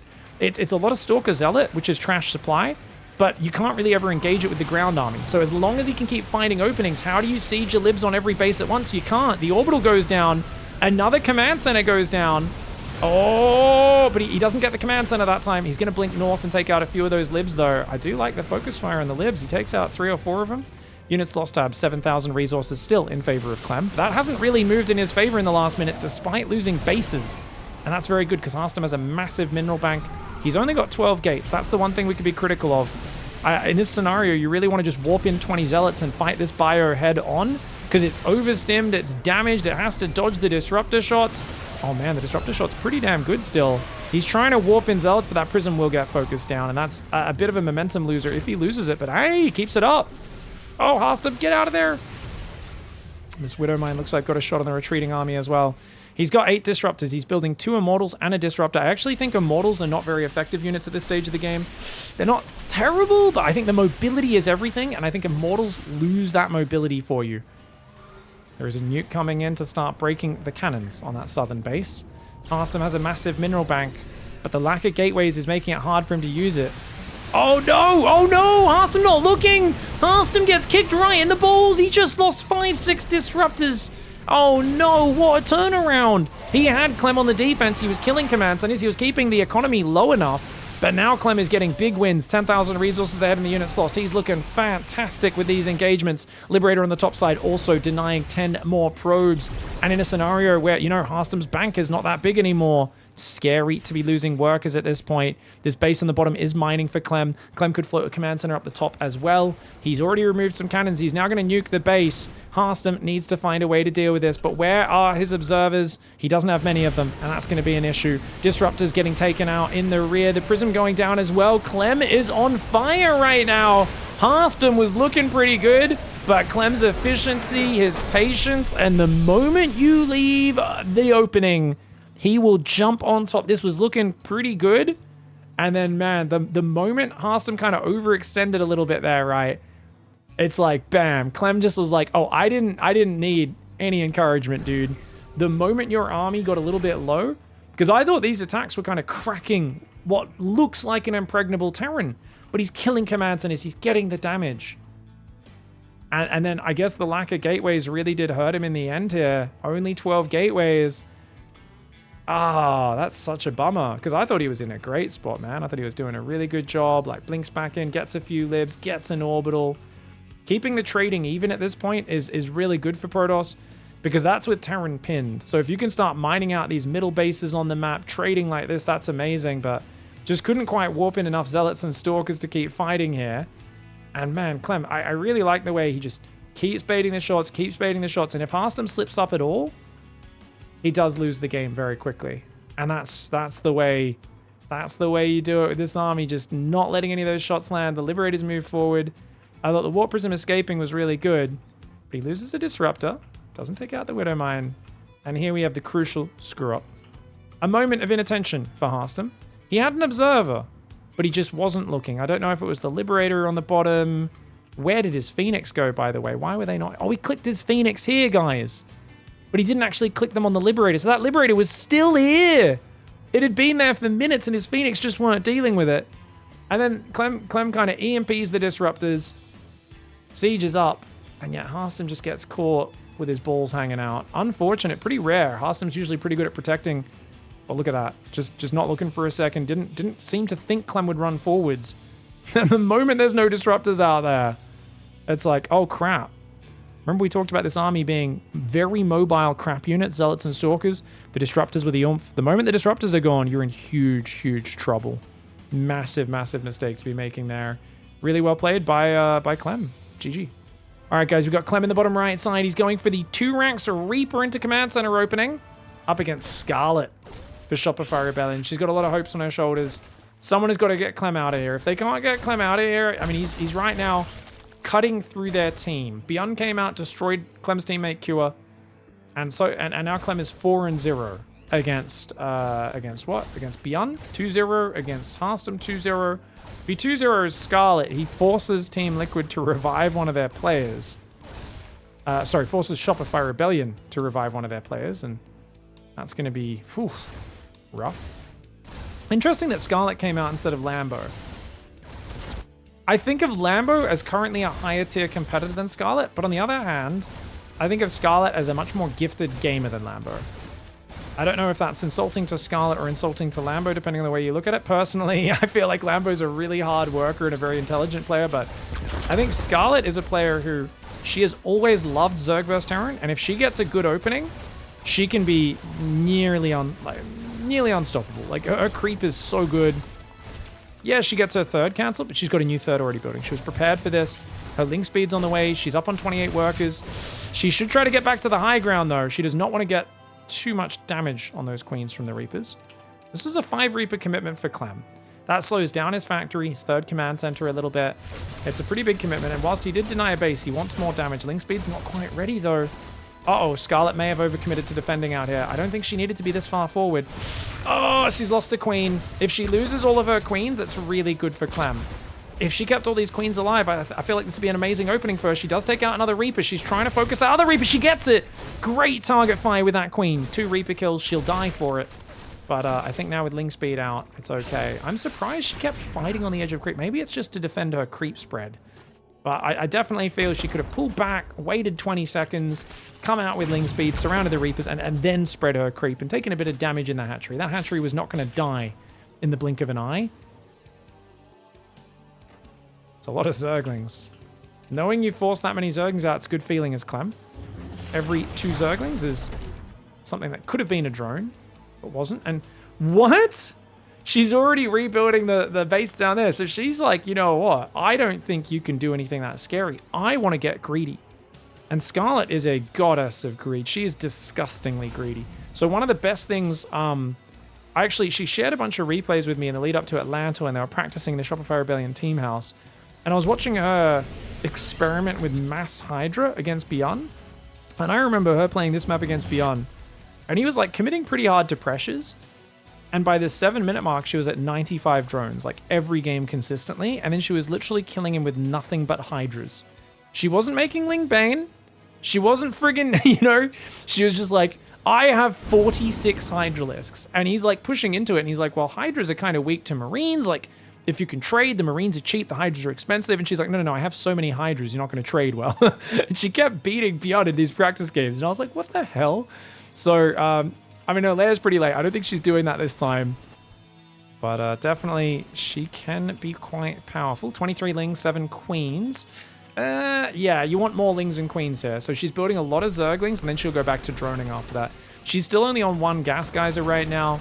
Not a huge amount of income. Good transfuses, save the queens. The saying traditionally in the real world is God save the queen. In this case, it's queen save the queen. Queen's looking out for each other as always. I think this is a good fight for Scarlett, yeah. Good choice to pull back there for Clem. He doesn't have 1-1 or shields yet, so he doesn't want to stand and fight those Zerglings, even when he is in a tight ball. Going up to 5 barracks now is Clem. He's also got siege tank production, and his 1-1 upgrades are about 3/4 of the way done. He'll need to start an armory soon if he wants to start 2-2. Scarlett's own double upgrades will be coming in a lot later. However, if she can drone that 4th, and she is right now building 9 more workers, she could explode economically and get to that powerful position that we know and love. Her creep already Only 1 or 2 tumors on each of these lanes, but as long as you spread it consistently, which she's doing a pretty darn good job of, these ones still on cooldown. It's hard for Clem because he's been so focused on the north. Now he's going to get a double drop out. Once you have a drop on both sides of the map, that's very good. Okay, the Hydra Den goes down. She loves Hydras. She is obsessed with Hydralisks.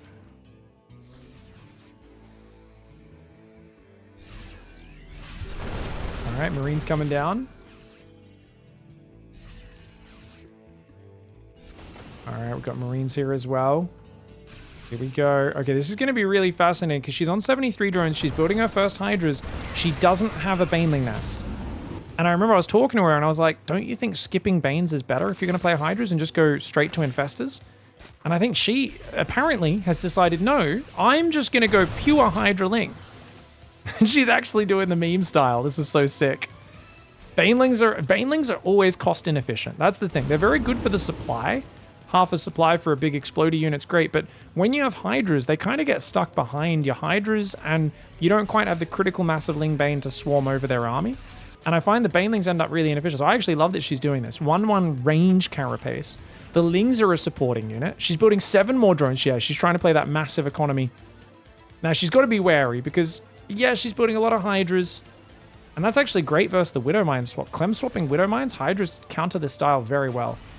He hasn't seen the Hydras yet, has he? He's going to find out as he sees the Massa Hydra Ling coming here. He sees no Banelings, though, and he might... Oh, 1-1's not done! Oh, he's hitting just before 1-1. She's 20 seconds shy of it. Her queens are coming from the right side, which means she's got to fight here. She can't leave her queens out to die. Oh, brilliant timing for Clem, who says, nah, you took... Your Evos were too late, mate. And he takes an amazing trade, 3-1. And her 1-1 finishes, and she's like, well, I could have used that 30 seconds earlier. Now, to be fair, she's on 87 drones. So Scarlett can take a few trades like that and bounce right back up. Her infestation pit is finally on the way. She's still in a bit of a dicey position. +2 carapace starts. Hydra move speed is on the way. Queen goes down there. She's only got 4 queens. That top 5th base will be getting cancelled momentarily. Time for Scarlett to split her army. She's done just that. That base will get cancelled. No chance of her defending that. Oh, the Widow Mines! Luckily, Clem picked up at the last second. The first Widow Mine put a lot of those Marines deep in the red. Clem's going to try and fight into the Hydras. The Hydras do have a 1-range advantage on the Marines, and with the Spine Crawlers, she's using Spines to fight with the Hydras to anchor her position.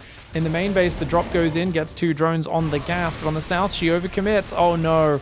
Oh, she fights a little bit too far, and if she pulled those Hydras back, maybe she could have fought with these Spines. But now that Spine that's building goes down. She's trying to rebuild 8 drones. She's trying to get back to 90 workers right now. Clem with some fantastic Punishers going on. 2 Infestors are on the way. She's trying to make a melee upgrade now to help out the Zerglings. I do like that the Hydra kills a Widowmine with a Spore, but Clem's got a 4th up. He's on 79 workers. He should be getting extra factories soon. He's got a 5th command center building. And in fact, he's got 8 barracks. So he's just played 8 barracks, 1 factory for now. He's basically saying, I'm just going to multi-prong, catch you out of position. I got Widowmine, drop on the bottom, double drop on the top, army in the south, with a lot of units reinforcing it as well. Does a nice little Widowmine drop, gets himself a couple of drones, damages a Hydra and an Overlord. And the Infestor's not going to be the best unit at defending that. Don't lose an Infestor, mate! Oh, luckily for Scarlett, the Widowmine decides to shoot an Overlord. Does kill a few units there. Hydra's trying to defend in the south. Overseer goes down. That's a bummer. But the Fungal... Oh, no! She whiffs a Fungal. Not a great one. She's got such limited Infestor energy. The threat of the Fungal should be enough to keep Clem back. Now, because she's been so disgustingly greedy, she absolutely could still win this game. Even though these trades have been really rough for her. Now, her Hydras do defend that drop. How many drones has she lost? 14. Not crazy. It's the Hydralisks. That's why she's at less than half the efficiency of the Terran.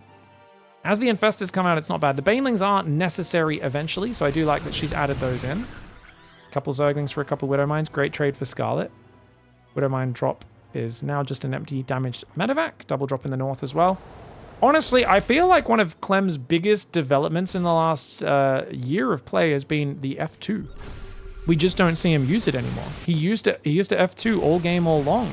And he's just stopped doing it. And it's completely revolutionized his play. I don't know if the coaches at Team Liquid worked with him on that, something he just noticed and worked on himself, but is making a big difference. Scarlett pushes him back there. These trades are never good for her, but hey, as long as she holds on to her 5 base, she can get the hive tech, and she can fight him out there.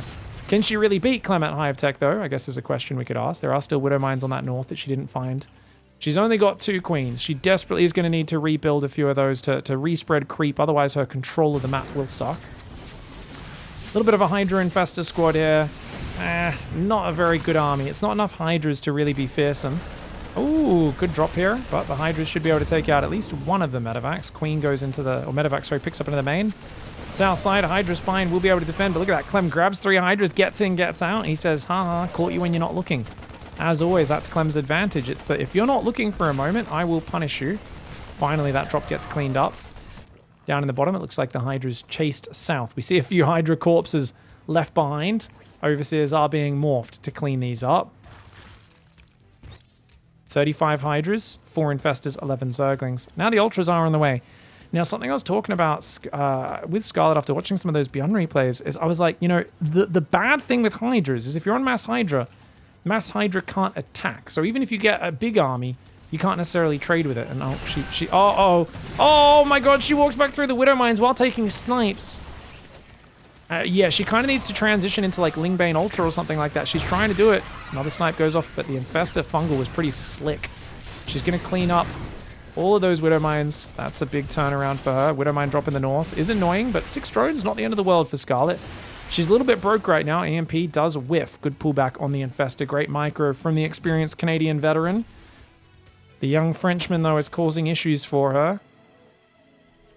She's not from French Canada. Oh! I know she speaks a little bit of Chinese, bit of Korean. She's definitely a very well-traveled StarCraft nerd. But Clem right now is swinging in with the baguette. It's a crusty one. He's left out for a few weeks. One you could break your teeth on. It's too many Hydras, though. Those Hydras are just going to get stuck behind each other in a big battle. I would love to see her break these rocks, respread creep. Creep is also very important for a Hydralisk style, but she's only got 2 queens. She's building a 3rd one now, a few Ultras plus 2 melee. I feel like Ghost Lib counters this army so hard. If she finds the right angle, she can do it. Don't get me wrong. Good Infestor Fungals, good Unburrow from behind. I think Clem is in an amazing position. He's only on 5 orbitals, so you could argue he's not got like 10 orbitals, you know? He's not got the Iron Bank yet. He's got a good orbital count, a great base count with a lot of planetaries. Ghosts are venturing forward. Look for the snipes. Oh, she's coming in from 2 sides, though. Here we go. Abducts on a few of the Liberators coming in. Nice abducts. Baneling's trying to head towards those ghosts there. EMPs did land on the Vipers. Nice. Fungal. Oh, she chains it. She chains it. Oh, very slick move there. That was a great fight for Scarlett. She just crushed his army. She's still down 6,000, almost 7,000 resources in the units lost. But that was a good fight. She's going to need a few more of those. She also lost a bunch of Hydras, which is good. I feel like 20 Hydras is still more Hydralisks than you ever really want to have sitting in any one battle, as they do get stuck behind each other. They're very clumpy. We'll see what's going on.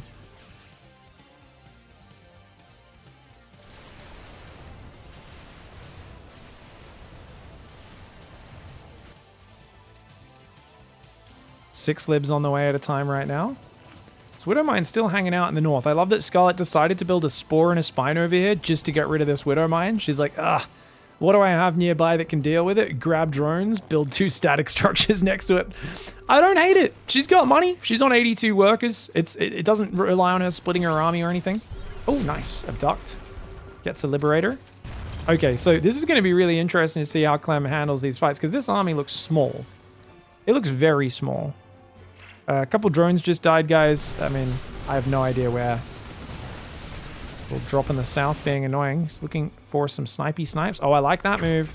Gets an Infestor. There's another one underneath it, which he didn't seem to notice at first. Doesn't have energy for a snipe.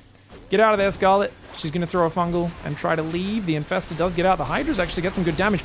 Oh, the Parasitic Bomb was nice. She abducts the Parasitic Bomb away, which is a little awkward. But yeah, this was a bit of a half-baked push for Clem. Scarlett jumps on it. She's only down 6,000 resources in units lost now. Clem? You might have to slow down, build more orbitals, and really camp this one out, because she's got a very good fighting army. Double Spellcaster plus Ultraling Hydra Infestor. Ultraling Hydra Baneling, I should say, plus double Spellcaster. Only one Infestor right now, though. She needs to rebuild those. The Infestors are the playmakers. They're the ones where if the Terran oversteps, you land a fungal and it's game-changing. If you don't have that, the Terran can always just pick up and get out of there. I mean, you can kind of abduct Medivacs into Hydras sometimes, but not entirely reliable. Now, there's only one Liberator, a bunch of Planetaries here. She could push into that, but she's shown her army, and she was a bit... I was going to say cowardly. That's way too strong a word. She was not brave enough to run in without vision. So she sent Changelings in. He's kind of sent his army to defend it. It is what it is. Liberator's trying to siege there, but it's queued up to, and her Hydras will shut that down. Spire's on the way for Scarlett. I like to see it. I do think Corruptors are usually very good against the Libs, but with so many Ghosts around, it's dangerous to use them. Oh, she abducts 2 Ghosts. Slick.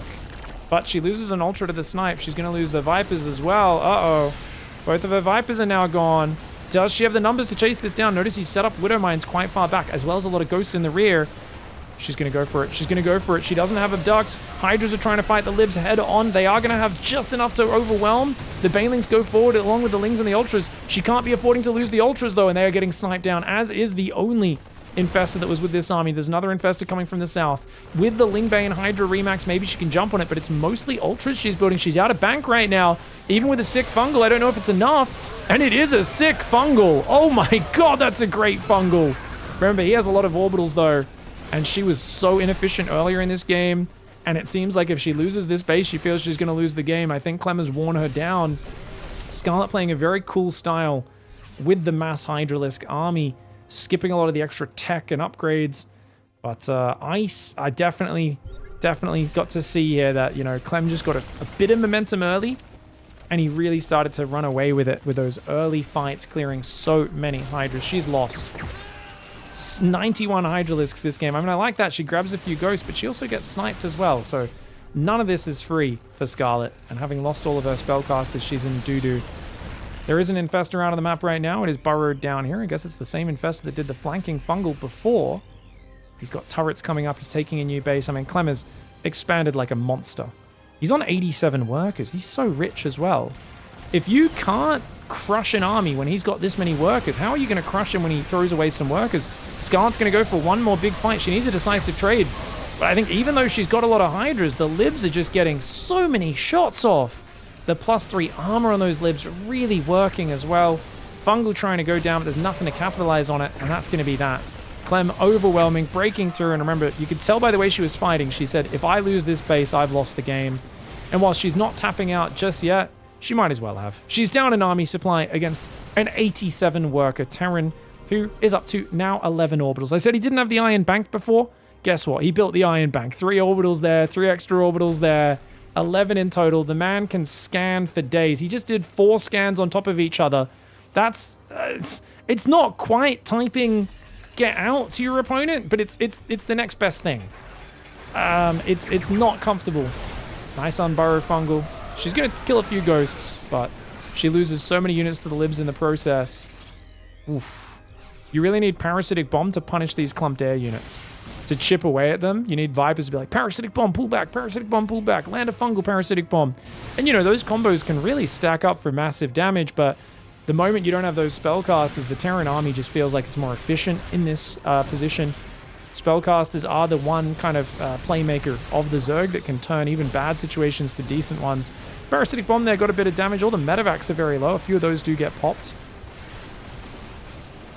But Clem is on an absolute roar, and it's looking like he is set, poised to get a 3rd point on the board for Team Liquid. Ooh, nice little angle for Scarlett. She's going to take out a bunch of the Libs. The Banelings actually hit the Ghosts a fair bit, but no Overseer, so good cloak into Spready. I mean, she just killed so many Terran units. It's like, it's one of those fights, you're like, that feels so good as the Zerg, but it's too little too late. You're already dead at this point. He's nuking you from the low ground, and that's where Scarlett will be typing GG.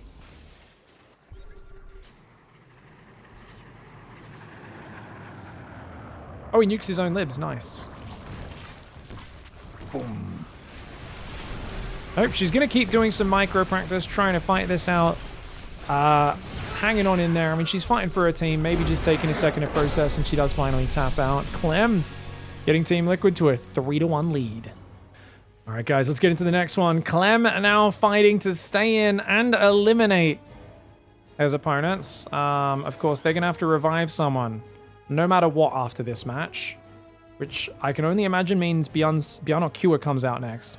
But if Scarlett can at least take Clem out... Oh, sorry, not... no, Byun, it's almost certainly Byun. It's always Byun that gets revived. I mean, it could be Lambo or something, but yeah. Okay, quick gold base here. I keep forgetting. I keep thinking Cure's on Shopify rather than Team Liquid. It's I don't know why I keep getting that mixed up. Sorry, guys. But yeah, basically, if Clem gets knocked out here, Liquid will bring out Elazer next, I would imagine. So Scarlett, if she can take this map, then it's going to be, yeah, Byun against Elazer, which is a pretty good match, I would say, for Shopify Rebellion. They're still going to have a bit of work to do, though, aren't they? Even if they get that second point here and manage to eliminate Clem at the same time. Reaper's going to the main as well. Ooh.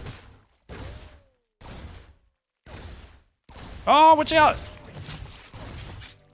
Okay, good saves so far. 2 Lings do go down, but Scarlett handles it fine. She's got the gold base up. Now the question is, to defend that gold base, do you play a lower queen style and go heavier on Zerglings to surround the Hellions and stop them from harassing you? It's an option. It's a massive gamble. Clem's Hellion micro is insane. It's unlikely he lets you surround Hellions with Zerglings or anything silly like that, but it is an option. Reaper pokes into the main. Ling speed's almost done for Scarlett, and she's got 1 worker on gas right now. 18 workers on the natural, 16 in the main, and you can see she's starting to transfer to the gold, but she's not doing a big transfer. She's just going to rally down there. And more queens on the way, as well as more Zerglings. Clem knows about that gold base, of course. So creep spreads out. She's basically, this is how Scarlett plays TVZ. She basically makes a statement, and that is, hey, if you let me do this greedy thing that I want to do... Oh, did she just trap him? Oh, she trapped him with the Evos. Oh, but she didn't get the Lings and Queens in position in time. Oh, that would have been so sick. I didn't even realize you could wall that off, that gap between the minerals, but of course you can. Oh, he's forcing a lot of Zerglings out of her, but actually she's only built 10. Creep on the front, but he'll go back in for it. No, he doesn't. Good defense so far by Scarlett. Cloak Banshee coming on out. First one at least. Second Banshee should be starting up soon. Hellions coming in. Creep Tumors do finish, though. They burrow into the ground. And these queens, any damage they can get on the Reaper Hellion is going to be great. Now, he's actually going to...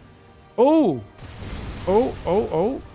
Okay, I like the way he's trying to bait her to run forward to defend the drones, and then he's just trying to kill the Zerg. So he's not going for, like, the big crazy damage.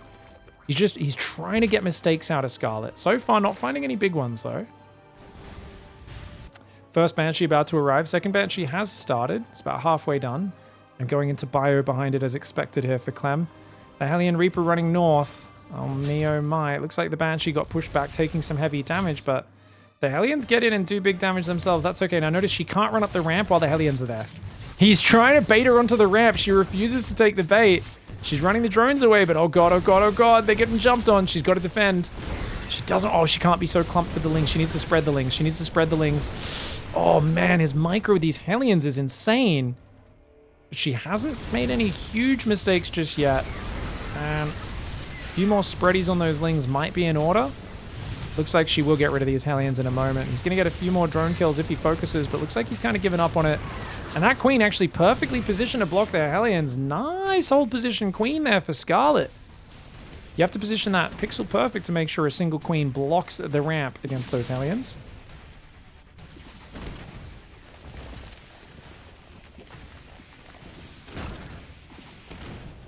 Banshee's taking out 3 drones, make it 4.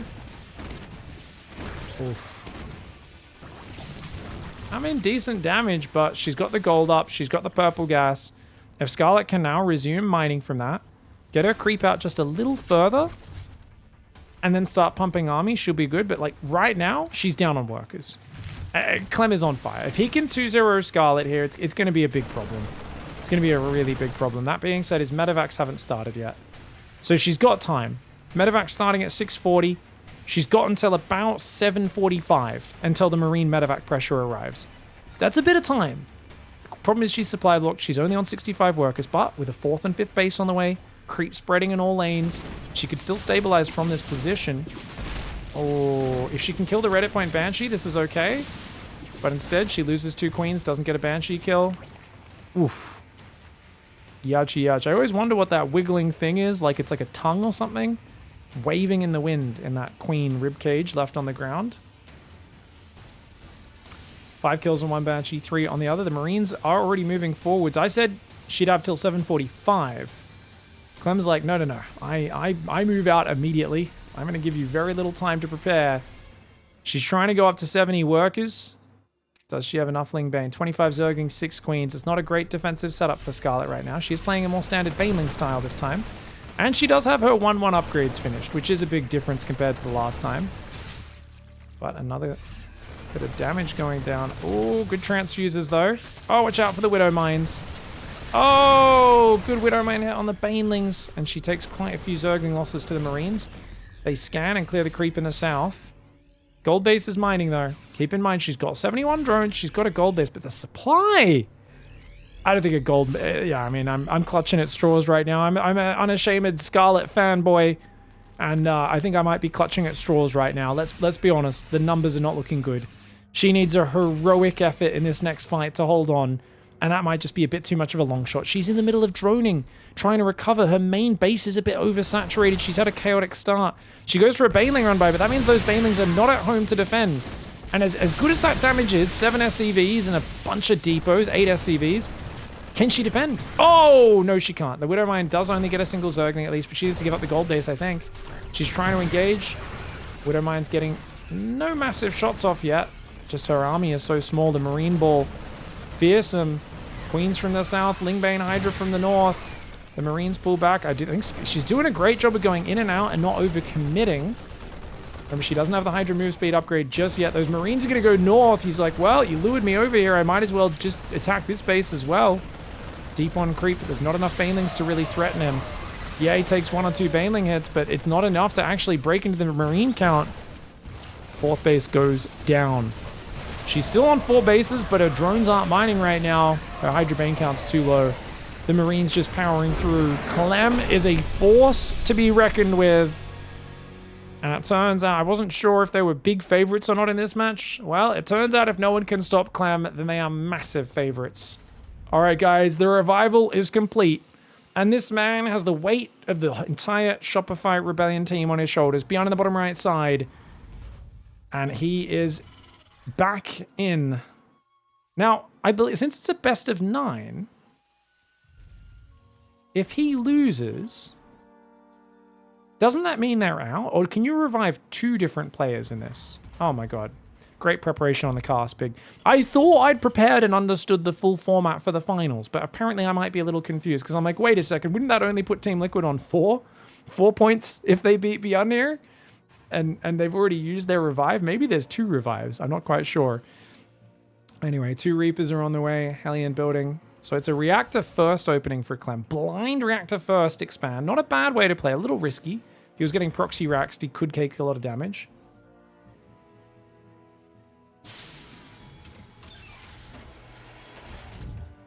Orbital's on the way as well. We've got Cyclone building. Barracks and Starport doing what it can. We're talking about attempting to go pro in new games that come out, and we've got a person in chat saying, you know, that's the issue I have is I can only play about 3 hours a day working 48 hours a week. I mean, 48 hours a week is a more than full-time job. Yeah, you're not going to be having too much time to go pro on the side of that, but it's going to be, you can still get to a very high level. I've seen a lot of people who are like in Platinum League, and they're like, I'm going to go pro, and you know, if you want to play it a bit safer, always try to get to at least low GM before you really consider going pro. Reaper Hellion coming in, getting a few SCVs, but the Cyclone Micro is good for Byun. And he does get that Reaper on the disengage. That's a good hold. Good hold by Byun. He's into tank production. Raven starts as well. So I think that's a very good defense. And Clem, on the other hand, is going for the double Cyclone production now. So he's going to be a little bit more aggressive and mobile. But Byun is simply building the better units. So if Byun can defend the harassment, not take too much damage, push with 3 tanks, 2 Ravens, it'll be fantastic for him. However, he's forgotten to make Interference Matrix. This could be on purpose. It might be a single Raven and then he swaps it onto the reactor, starts building Vikings, but generally you do want to make sure you get that interference matrix sooner rather than later. He's actually timed it out though, so he's just got enough gas to start the second Raven. Little slow to start it though. Oh, siege tank is sieged up. Oh dude, I can't believe Clem ran in there. That was such a dangerous move. But the tank was shooting the Hellions, not the Cyclones. Byun was a little slow to focus, and the Reapers jump in the main. They kill the SCV on the command center. They're also going to kill a few SCVs on the gas as well. Nice focus fire. Cyclone drop dancing around the backside of all this as well. 2 Cyclones beat 1. Clem looking for the fancy micro. Ooh, 2v1. He wins the Cyclone trade, and he's getting the Raven. You're kidding me. Okay, no, he does end up getting punished, loses it, doesn't quite kill the Raven. The Cyclone Medevac micro is so good with these top players, but we'll see how we go. Ooh, oh! Marines doing big damage. Medevac and a couple Cyclones go down. That Medevac does float off to the left side. Cyclone Raven coming forwards, and it is a 3rd command center on location. So Clem, he did lose his drop, but he's got that kind of, well, I'm playing a more mobile, aggressive army, therefore I can take the 3rd base. What I worry about with this style is if we look at the units, 2 tanks, 2 Ravens, I mean, maybe you can counter him with your interference matrix, because there is still no matrix for Byun, keep in mind. And Byun's actually swapped his starport over, so it's just auto turrets that he's looking to use these Ravens for. And Cyclone goes down. He loses a Raven, though, does Byun, so that was a good trade for Clem. Clem's doing a great job of just maintaining map control. Pig, are you going to retire with the death of StarCraft, or will you move on to other games? Oh, definitely not, guys. I mean, to be fair, what is the death of StarCraft #1? I'm pretty sure I'm still going to be doing StarCraft content even if a game starts popping off like Stormgate and stuff. I'm pretty sure I'd still be doing StarCraft content for as long as I'm enjoying it. As long as there's still competitions to cast, fun games to play. Great Raven Harass gets 3-4 SCVs. I might do less content. I might not do kind of daily casts and stuff like that, but, you know, still be putting out pretty regular content. But, no, there's so many games out there. And, you know, who knows? If an RTS doesn't pop off and I just get bored of StarCraft and I'm only doing a much less content for it, who knows? Maybe I'll do something different, like multi-game streaming. But I really enjoy doing content and gaming, and I have many different interests in the gaming sphere, so we'll see how we go. Anyway, let's cast the game. Sorry, guys. It's all about the matrices. If Clem can just matrix all the tanks, this will be a really clean fight for him. But he doesn't have much energy. He's got 98, 69, 88. He's waiting for 75 energy. He's waiting for it. 72, 73, 74. Okay, he's going for it. He's going for it. There we go. He's got one more matrix, but he doesn't quite wait for it. He goes for the auto turret instead. Does take out the air unit, though. The Cyclones are hammering through, and the tank goes down. Pretty good hold there by Clem. I got to say, only losing 9 SCVs. The Raven Cyclone mix is pretty good. I feel like once Stim 1-1 and lots of Marines kick in, the Cyclones suck. But right at that moment, Byun kind of gifted him a pretty good fight. And they're now back to even workers. Clem actually has got his own barracks production going. Funnily enough, he's building a Marauder. I think that's a misclick. I don't think he really wants that. But having 1 or 2 Marauders in the mix is not the worst thing in the world. 3 Ravens versus no Ravens for Byun. That's a good advantage. But, ooh, the tank gets a big shot off. And Byun immediately tried to pick up and go for a double drop. Clem's going to pull back. Good choice. That's the famous Byun move, is the moment I think I've scared you away, I'm just going to pick up and boost across the map. But Clem also goes for a drop. He does spot this drop on the south. I'm not sure if he looked at it. His camera is over here right now, but he's kind of gathering at his 3rd, which tells me he's not thinking about that drop going down the left flank right now. There's a drop going into the main for Byun. Byun also saw what was happening, but he seems to have noticed because he's sieging a tank and a pack of Marines in the main. Cyclones are on the wrong side of the map right now, so Clem, I think he's still thinking about when he saw the drop going north. Starts unloading Marines, tank shoots it, and Clem's drop needs to leave. We've got Marines and tanks there in front of that command center. Double drop coming in behind the natural. Clem's got to pull the boys, get him out of there. Ooh, 4 SCVs go down, and he just picks up and gets out. Lovely micro by Byun. Now, Byun is up by just 1 worker. His stim is a little slower. Shields is a little slower, but look at the Marine count. I mean, you've got 5 barracks. Wait. Got 5 barracks finished. Oh, look at this. He's trying to hunt him down.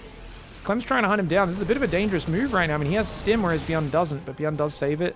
The Matrix there, not going to be enough to kill that. Oh, just barely gets it out of there. Good save by Byun. Byun's going to go for another drop on the north, but there are still 4 Cyclones on duty. If he goes past those, he may lose a full medevac. So as I said, 5 barracks for both sides pumping. You've got the factory there, pumping out siege tanks. 2-2 started a little earlier for Byun. He's also got vehicle weapons. He's got the double drop on the left. Double drop on the right, goes in. Oh, almost loses it, but Clem's reactions are pretty quick. Sorry, Byun's reactions are pretty quick, I should say. Getting my players confused right here. Byun does now have stim. Combat shields is almost there. Oh my gosh! Clem with a misstep. He loses 4 Cyclones and a Raven for a few Marines. Byun getting a big juicy trade there. Look at that as well. Drop goes in the back. There is a turret getting some damage, but the tank unsieged from here. Byun has to stim up into his main. Look how quickly he pulled SCVs though. He only lost 1 SCV. And Clem, interestingly enough, he's taking the fight. Oh god. Oh god, is he going to win this fight with the medevac? He actually got a pretty good trade, but I think the medevac gets that on the way out. Yes, it does, just barely. That medevac gets cast into oblivion. There's a tank on the front for Byun, but where's the rest of his siege tanks? He's got 6 of them. They're spread across his bases right now. He has the tanks to defend this, but they are not in position. Luckily, though, he killed Clem's Ravens. That Raven advantage was massive. If there were 3 Ravens here with Interference Matrix, this would be a game changer. Byun there with an F2. Uh-oh. Oh, no! Oh, Byun just walking into tank fire. He sees a 4th command center moving out for Clem. Both sides have their 4th command center finished. Byun really needs to pull all of his tanks to the front. It feels like he's been a little slow on doing that. I love that his Marines are stimming around the right side, though. If you could kill that base, that'd be massive. New army moving across for Clem. He's going to be caught off guard by that. At the front, the Vikings pushing back the medevacs. And Byun finds the command center. That is a big pickoff if he can get it. Army's trying to stim up here. SCV's trying to repair. The command center taking damage. But he's not going to get it. Oh no. Byun overcommitting there. And he's going to only save a few of those Marines. That was actually a really good defense for Clem. Instant reactions with the repair and the stim over to try and save his army. 4 Marine drop goes in the main, but Clem will shut that down as well. At the front, meanwhile, Byun does clear up a siege tank. Immediately picks up and goes north with a red hit point and orange hit point medevac. Byun, you mad dog. Okay, right now, I feel like Byun needs to stabilize and he needs to find a way to get some momentum with this massive Marine count. He's got 8 barracks Marine pumping off reactors. He's only up a couple Marines though. And there's actually 8 reactors going up for Clem as well, so he's not that far behind in the production. Clem is rallying to the front. You can see a Cascader red moving through the center. He's trying to force mistakes out of Byun. Hasn't been able to just yet. That medevac does go down. 3-3 starts at identical timings for both players. Right now, there are 2 factories on both sides, both of them with tech labs ready to pump out tanks. 8 tanks for Clem, 7. Now 8 for Byun as well. Byun's got a slight Marine lead. Clem has a single Raven. It is a near identical game. Technically, though, Clem with the Interference Matrix, he's going to stim south. Takes out a tank down there. One of them's Interference Matrix, as is another. Byun has to lift this base and fall back. His Marines will go forward. His SCVs attack in, though. Oh, his Marines are in a bad position, but the tank fire was pretty devastating on Clem's line. Byun immediately goes for the counterattack. Byun here showing some killer instinct. He does not want to see his team fall right here. Okay, the Marines are going to stim forward. The command center is going to be going down. No, he goes for the tanks. And if he can get him, that'll be huge. He gets the tanks and the Marines. Oh, this could be a 2-for-1 if he gets both command centers. That'll be god tier. Clem sieging a tank on the high ground right now. The Marine medevac. Oh, goodbye, Mineral Line. Goodbye, Mineral Line. Yes, he's losing a lot of Marines, but he's going to get 20 SCVs, 2 tanks, 2 command centers. It's the 2-2-2 deal, guys. The Marine's going to try to save a few of those by moving left. A bit of a dangerous direction, but it was the wise one to get away from that Viking. Creates a little bit of distance and does save some Marines. I love that. Clem took such a good push in here. The last thing he expected was Byun to immediately stab through the middle of the map with a counterattack. But Byun did not want to A-move into that tank line. He did not want to screw up and make that big mistake, and it's paid off for him in that he got some economic damage. He kind of dragged Clem down into the mud, but Clem hunts down the double drop on the left. Clem's Marine count is now higher. More Marines, more tanks. Defender's advantage is real, though.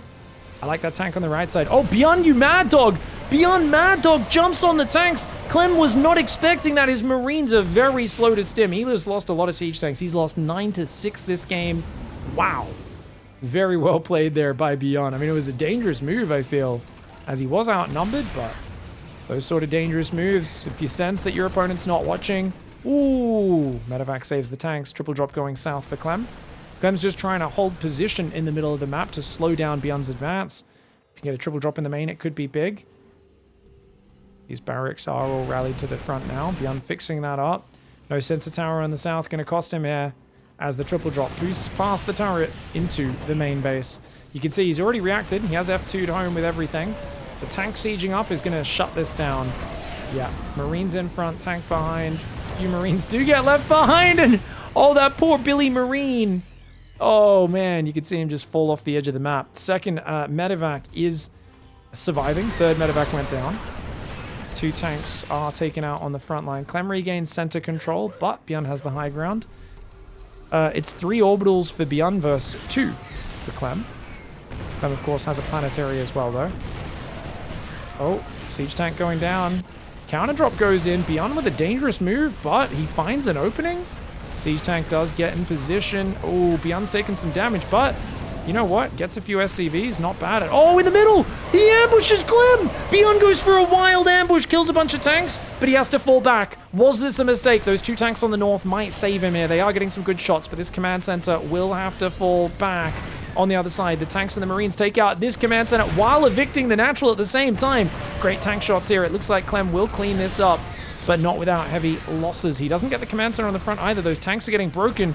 Man, Byun's army supply might just not be enough. He's getting a few tanks in position.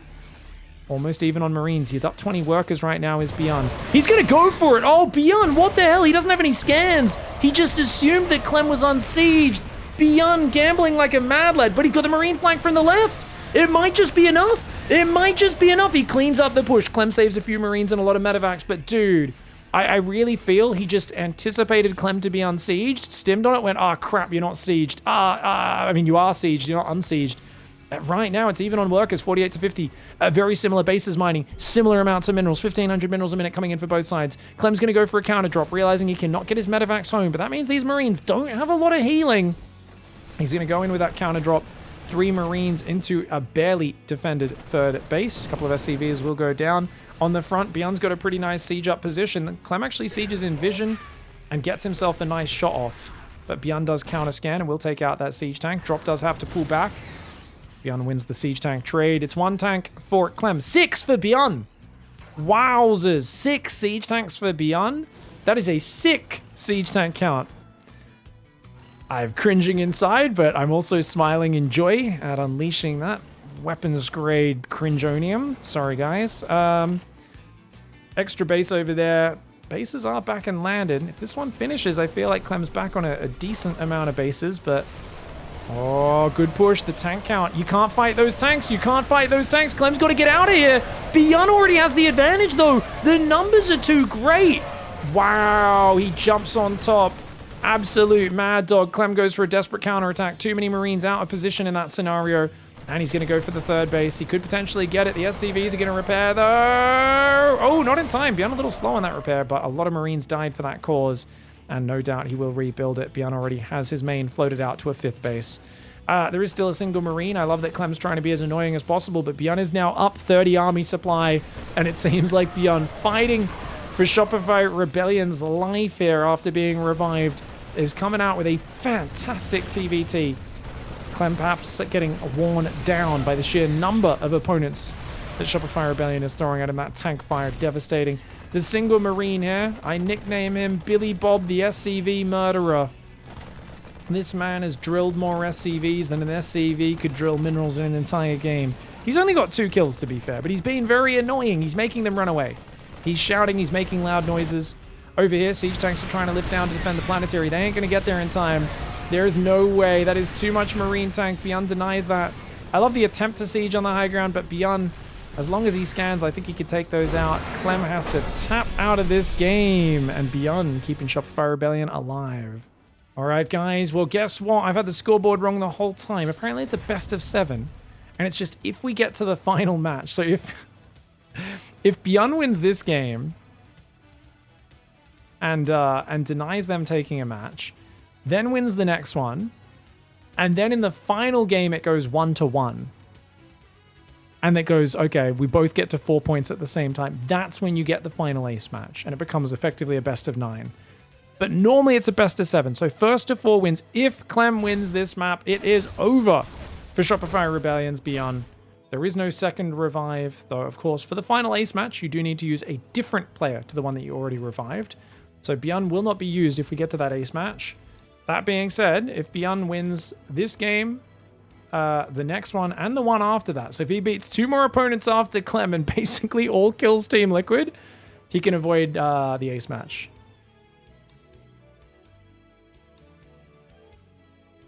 Reaper's coming forward. Here we go. Ooh! Alright, Reaper, Alien, Marine coming forward. Gonna try and chase it down. Hellion's faster than these guys, but a bit dangerous to chase. Clem has got a starport almost finished. We've got Cyclones building. Second one's on the way. Marine, Factory, starport all building right now. And... oh, interesting. Okay, so...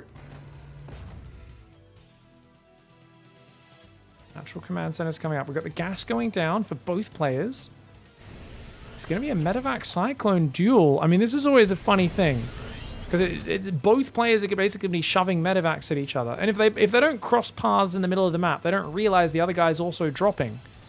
You're going to have 2 guys run in and start to rip each other's workers apart. And this could devolve into a sudden victory for either player. Now, it's going to be 2 Marines and a Cyclone for Byun. Whereas Clem's got 2 Cyclones, and they're both building 2 Cyclones behind it, so actually they should be pretty safe. I would say Byun has maybe a little bit more of a window to kill these Reapers, kill a few SCVs, and get out before these Cyclones pop. Whereas Byun Cyclone's slightly faster, as well as this drop for Clem is a little behind. Gonna go in. Cyclones are about 10 seconds away. Raven's building for both sides. 2 SCVs already going down. The double drop's coming in, but look, the Cyclones are about to pop over here. Quick pull there by Byun. Does lose 2 workers as well. Drop goes into the main, but the 2 Cyclones come forward. Clem locking on to the enemy Cyclone, but Byun manages to save it with the Medevac and get to the dead space. Reapers in the main both get shot down, but they already killed a bunch of SCVs, and they forced the Cyclones to defend that, which means the Cyclones are not over here. Both sides have lost 6 workers, now 7 workers going down on Byun's side of the map. Clem handling this pretty well. However, a Marine and a Cyclone could arguably beat a Cyclone on its own. He does change targets. The Marine tanking with the Medevac healing. Oh, but look at this. Did he just lose both Cyclones? No way. Byun just lost both Cyclones at home, so even though he did good micro on the front, he took a lot of damage. But he's got a Reaper and a Hellion in here. They're doing big damage as well. His Cyclone does end up going down, though. It gets shut down. This game is a hot mess right now. 14 workers went down. Byun definitely took some big damage, but dude, the Reaper and the Hellion coming in and getting 5 more workers on top of that. Doubling the workers killed. That is massive. Byun is way up in the economy now. If he can defend the counterattack, he's in a great position. It's a bit of an if, but these Cyclones are all damaged for Clem. And you can see Clem is eager to just jam it in there right now. The way he's picking up Cyclones, ready to kind of drop on top of Byun and then pick up the weak ones. As these 2 more Cyclones come out, I think full hit point Cyclones beat damaged Cyclones. I don't know if Clem's going to be able to get too much done here, man. Ooh. Oh no, Cyclone's having trouble. Raven's dropping some auto turrets right now. Here we go. Okay, Medevac does pick up and pull back. Auto turrets do go down there. Ooh. Okay. Medevac's trying to pull away as well right now. Starport pulling back. A few more barracks are being produced. Byun is way ahead on that economy. As long as he keeps deflecting the harassment, you can see Clem's desperate. He needs damage here. Remember, if Byun wins this game, he doesn't get another point for his team. But he denies Clem from basically winning. If Clem wins this game, he wins for his entire team. Byun is fighting for dear life. He's got to win this 2nd game in a row against Clem and beat multiple other opponents to get Shopify Rebellion to the finish line. But Team Liquid's Clem finding 5 workers, gets in on the front at the same time, does lose a Raven. A Raven and a Cyclone go down, doesn't quite take out the Ravens of Byun. Cyclone dropping the main, still dancing around. Units lost tab, nearly dead even. 2,400 resources for both sides. Is that a 2nd factory? Clem's going to play mech. Ooh, Clem's going to mech it happen. Now, I think Mass Cyclone Raven, Mass Cyclone mech in general, is, how you say, garbage tier. No, it's not garbage tier. I'd be a bit over the... It falls off very hard. The Cyclones want stim shields and 1-1 is finished. If you got 20 Marines against, 7-8 Cyclones... The Marine stim, they destroy the Cyclones once they've got medevacs and upgrades. But tanks can come in. And then tank shots obviously are pretty good versus the Marines. I always feel like the bio buffer for the tanks is a bit better than the Cyclone buffer, but Clem could get a few more Ravens out. He could definitely use interference matrices. Anti-armor missile is also very big for these Cyclones as their damage, even the lock-on, relies on this Typhoon missile pod damage. It's a Typhoon missile pod, and you know what their upgrade's called, guys? Hurricane Thrusters is the movement speed upgrade for the Cyclone. It's a bit of a theme. Bit of a theme. If they get another upgrade, it's going to be Cyclone. Cyclone something. Here we go. Oh, nice interference matrix. Grab a tank, pull back. Good play by Clem. That's really good play. Just gets a tank, gets in, gets out. Baits a stim as well. Byun's kind of struggling to get his third up, but here we go. Byun's going to answer with his own double a Raven, a run by. Already getting 2 SCVs. And there's a tank and a Viking. He doesn't want to throw auto turrets on that. He does throw 2 auto turrets down there, and he's actually going to kill an SCV and then go for the reactor. It's a pretty juicy pick off. Oh, he changes targets to the SCVs, though. Eh. Oh, Ravens are still chilling. Whoa, Clem's going for it. Oh, Mad Dog. Clem's Mad Dogging it. He dives in, but the auto turrets were a bit too far back. Clem pulled back. Byun pulled back. Byun holds on. Byun drops a few auto turrets, gets a few more workers, but he will lose his Ravens on the way out. Clem with some great Viking micro. Look at that Viking micro. Takes out all the Ravens, dude. Clem might be back in this game. He kept most of his Cyclones alive. He pulled back at the right time. The tanks aren't siege. The Marines are trying to stim on this, but the Cyclones are kiting pretty decently for now. He's got to get out, though. The Cyclone's taking damage. As I said, Marines kind of kick the crap out of Cyclones, as silly as that seems. Marauders especially destroy them. And this man is building 3 Marauders right now. That's right, guys. He has 3 Tech Lab barracks, concussive on the way, and those Marauders will ruin the Cyclones. Clem wise to swap into tanks and Hellions here.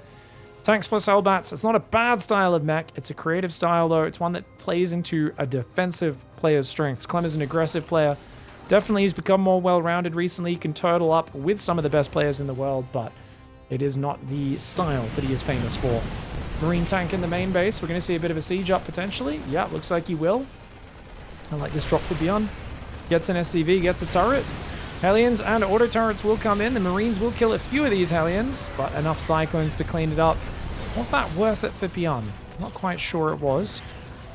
Didn't kill as much as I thought he might be able to. He's got a big attack on the front, though. If it opens up an opportunity to kill this tank and kill the third, or at least, you know, disrupt the mining, that could be worth.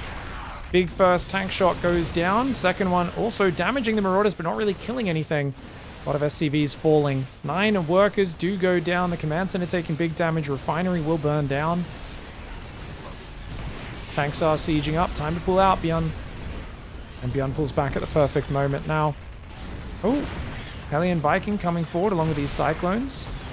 Clem cleans up the third, but into the main base comes the double drop, the rotation. Oh, excellent, excellent movement. Give Byun an inch, he'll take a mile. This man is absolutely rearing and ready to go. Gets into main base, he says, I know this is a one-way trip. I don't care, dude. I'm taking a lot of your workers with me. 21, 22 workers going down. He stims back in the front as well. Ooh, I was going to say, pretty much any trade's a good trade for him. That time, though, he kind of stimmed in with the dregs of the army on the front. Byun got a bit excited there. He's up on 70 workers against 55. He's got to be a little cautious. There is still counterattack potential from Clem. 2 tanks, a bunch of Cyclone, Hellion, and a Raven coming across the map. 4th command center building for Clem. Byun has not started one. Byun is trying to build a barracks right now, so it looks like he wants to play 8 racks. He's got a little squad going around the left of the map. He's going to try and make sure there's no expansions and potentially backstab here. If you could get in here before the command center finishes, sniping that would be great. But tanks are sieging. Hellions and Vikings are well positioned.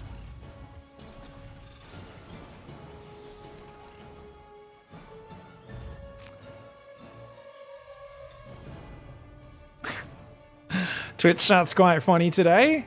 Some very unpolitically correct plays upon my commentary there. I like it. Marine Marauders does get in. I mean, you know what? It's a good defense for Clem. Look how quickly those bloody Cyclones die. Luckily, the Hellion blocked those Marauders from getting in there.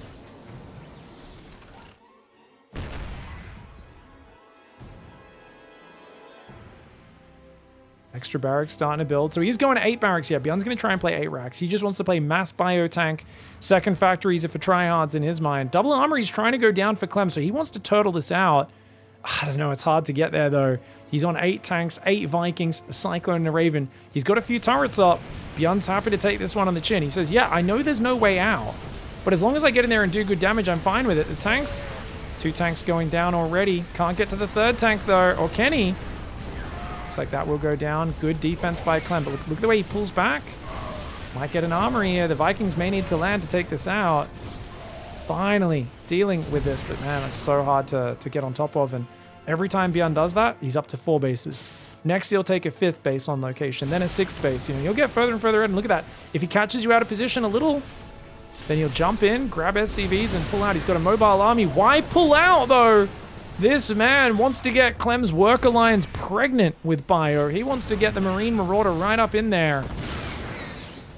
Hellions are tanking quite well. His tank gets a shot off. Nicely done. Of course, Vikings shoot down medevacs pretty quick as well. Clem's still trying to land this base in front of the army. So I don't know what you call this. Do you call this arrogance from Clem, just being a bit cocky, or is he just frantic about expanding? He's got 1-1 upgrades on the way behind this. Tanks are still building, but he's only on 3 factories, and that's a big problem for Clem, man. These tanks just can't secure this base, and taking advantage of his inattention. Clem too focused on the left, and the right gets broken. Bam! Byun! The way he kited him out on that left side took so much attention and resources, and then pushes in on the right for the victory. Clem goes down 0-2 to Byun after looking unstoppable up to this point. That's good revenge, because remember, Clem 2-0'd Byun earlier on. And that does keep the score 3-2 in favor of Team Liquid. Let's see who they send out next. All right, guys, Team Liquid bringing out Elazer to try to get the finish on Shopify Rebellion, and he's going for a 15 hatchery by the looks of it. Did these guys see each other? Ooh, they didn't. So they didn't see each other, and it looks like we've got a proxy racks next to a proxy gold base. Oh, my lord. Oh, my lord. Byun is doing a proxy Reaper opening, but it's a single barracks proxy Reaper. Now this is fascinating because I don't think that's to punish a gold base. I think this is just to get some momentum and damage. And you just want to build 2 or 3 Reapers out of 1 barracks while getting a command center and then a factory at home. Now Elazer has an earlier spawning pool than normal, but I don't think he can sneak Zerglings out to counterattack. He will have earlier queens though, which is very effective. Where's this Overlord going, guys? I can't really see where he sent it. It's going on this kind of trajectory, which is why I'm looking down here. I think he's going towards the gold base, probably. Yeah, I'm looking for the green marker on the ground, but he might have clicked it in one of these areas where you can't really see it.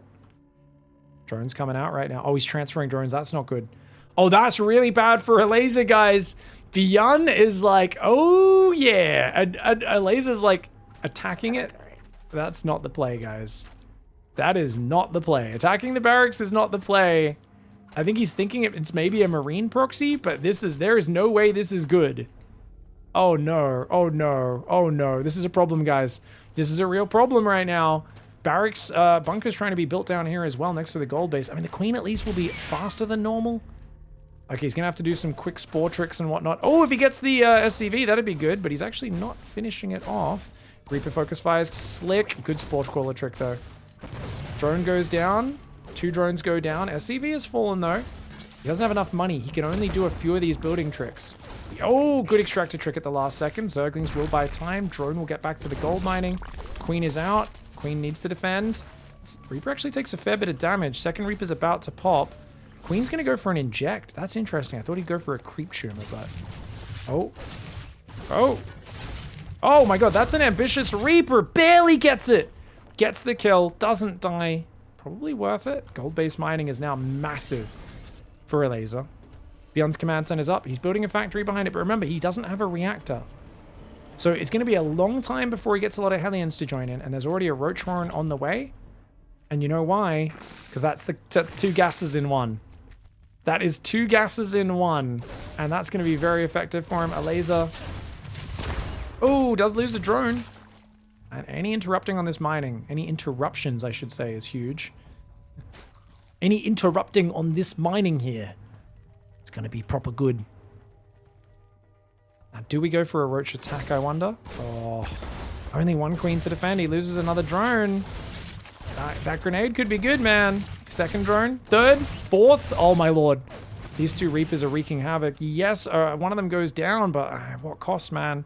6 Roaches are coming out. He doesn't have a starport up yet. It's almost finished, but he can't really make a Banshee. I think he's going to have to just make a few Cyclones. Now, does he sense what's going on? Yeah, he's already starting Cyclones. I think because he sees no natural there.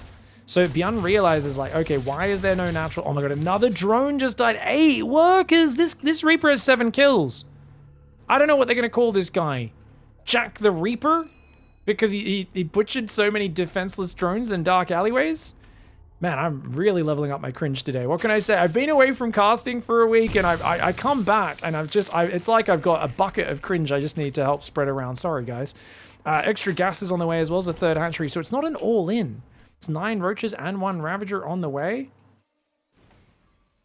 Got Cyclones coming forward right now. Elazer. Wow. I don't think there's anything to put in the bunker, guys. Guys, he has a bunker with no Marines in it. This is the I look scary bunker. The please be afraid bunker. Man, that Ravager morph saving that is pretty damn good. It's funny because the bunker's not actually a threat right now. It's just the Cyclones. But Elazer's really biding his time, and that's not a good idea. Guys, I can't believe the look scary bunker is working. It's got nothing inside it. Because the lights are on, because there's 1 SCV in there. Elazer's assuming it has Marines inside. He can completely ignore this bunker. But that buys time for the Banshee to come out. Now he's going to lose a few Ravagers on the way home. Byun is all over it. Did I call Byun Clem before, by the way? I feel like I did. I've been casting so many Clem games in a row. Byun getting the Banshee out. Looking absolutely fantastic. Dude, Byun is on a tear right now. 2 Ravagers going down. He's going to get a 3rd. These Biles, man, it's like throwing tennis balls at an Apache attack helicopter, you know? If you're throwing tennis balls at an Apache, guys, there's this little thing called surrender. It's probably your best bet. Your insurgency's over, man. Anyways, Spore's trying to come up. We've got naturals and a 3rd and 4th on the way, but how the hell does he deal with these Cyclones? They go into the natural. The Roaches are all down south. They can't defend this. Oh, this is huge. Byun's just going to get in there, kill all the queens. The Banshee's hanging out in between the bases. And Elazer just absolutely run over. That is going to bring Shopify Rebellion up to 3 points. But if Elazer wins the next game, they get 4 and they win anyway. Byun needs to win the next game. All right, guys, going into the next one. Byun needs to win this game as well. Because remember, he's fighting to keep his life alive and stay in there as the revive player. Whereas Elazer, if he loses, they still get to revive a player. Elazer's already got this point. Byun's already got his point. If Elazer wins this game, he still wins the series for Team Liquid. Everything hangs on a knife's edge, but Byun is powering up, man. Taking out Clem, that was massive, you know? Going through Elazer now could be huge as well. Forcing them to revive, most likely Clem, and getting that rematch would be pretty cool. As if you think about it, if he gets Elazer down, which is pretty friggin' hard on this map, by the way, as a Terran player, but if he can beat Elazer, force Clem out. Those guys are 2-2 right now. And then they're basically playing another 2 matches. So they're almost playing like a best of 7 against each other if that happens, Byun and Clem. But now, though, I love the nice fast 3rd in the pocket. Good queen count. Link speed's almost done. Very defensive opening. Now, this is weird because it's command center first into 3 command center, then 3 barracks. There are greedy builds, then there's what Byun is doing. Byun is playing an old school bomber style build, especially because this is a very defensive map. 1 entrance. Massive rush distance, takes forever to get across this map. And he's like, you know what? We're just going to basically play a greedy build and, you know, roar up that tree economically. Overlord comes in and sees command sent into extra barracks. Great scout for Elazer. Well worth losing the Overlord for this. So as Elazer, I would be trying to get a 4th base up reasonably early. Definitely should be putting back on gas right now. He's a little slow to do that, but that's all right. Reaper at the front still barely alive, Byun being a nuisance. Yeah, he's going for it. Fast 4th base. Very wise. Elazer wants to stay a base ahead. He's going to need the production if he's playing a Zergling style, which I wholeheartedly expect. I don't see him playing Roaches against Byun. Not really Elazer's style. I do wonder if he plays Mutalisks, though. Big map like this, Mutaling Bane might be the way to do it.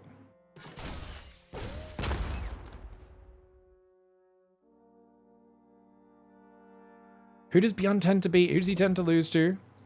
I think leading into this tournament, I do think Clem had a winning record versus him recently, even though in the previous years he'd smashed. Who else would Byun normally lose to? I mean, he loses to Serral and Rainer at the big tournaments generally. He has like pretty good matches with them, but usually loses. Yeah, I don't really, I mean, and he trades back and forth with Max Packs, but I think he's usually ahead in their head-to-head as well. Obviously, Hero and Dark are capable of beating Byun, Cure. So it's kind of like anyone in the top 10 can beat Byun. That's an easy way to put it. Twitch chat asking there, you know, who's been beating him recently, who are his nemesis or anything like that. Don't think he really has a nemesis, but those top 10 guys are capable. Lair, Double Evo, Bailey Nest on the way. Elazer here is on just 4 gases. It's a very mineral-focused style, which is the correct way to play, in my opinion. I don't feel he's really getting away with big greed, which, I mean, against a 3 barracks player, that's probably the safer way to do it. Marines and Medivacs here. 16 Marines going to head straight towards the Watchtower with the Reaper clearing the path and then in-base dropping. The Lings are a bit too far on the right. He sees the Reaper. I think having that vision gone, the Lings should position to a central location now. He sends a few Lings to clear up the Watchtower, but he's not in a central position. He also doesn't have that many Zerglings. 8 Queens are there, but look, Overlord sees it. Elazer hasn't responded yet, guys. His units are a little slow to get over there. Now they move. He's got to pull those drones. He can't just leave him here. They could get stimmed on. Oh, we don't want to lose this hatchery, though. No way.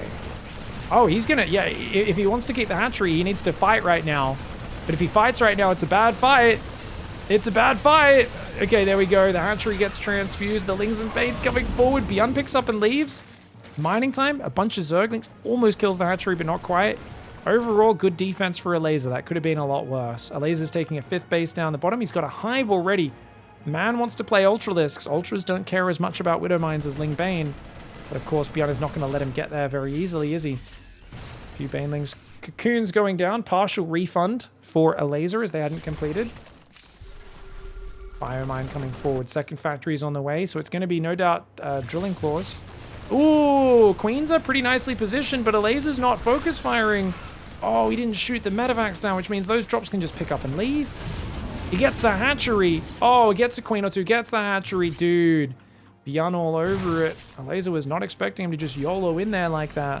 And he was a little bit too slow on the reaction. Massive APM for both sides, but Byun is definitely, I think, the more precise, faster player of the two. 3 barracks coming down.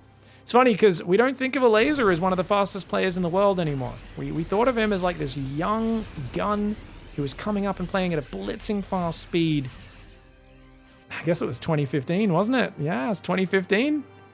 Back when he first made it into Premier League. Oh, nice burrow on the Widow Mines. It's a long time ago now, 2015. 8 years ago.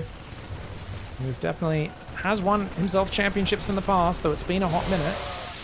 Ooh, Ling Bane rolling forwards. Byun with a beautiful spready. Really forcing some great trades.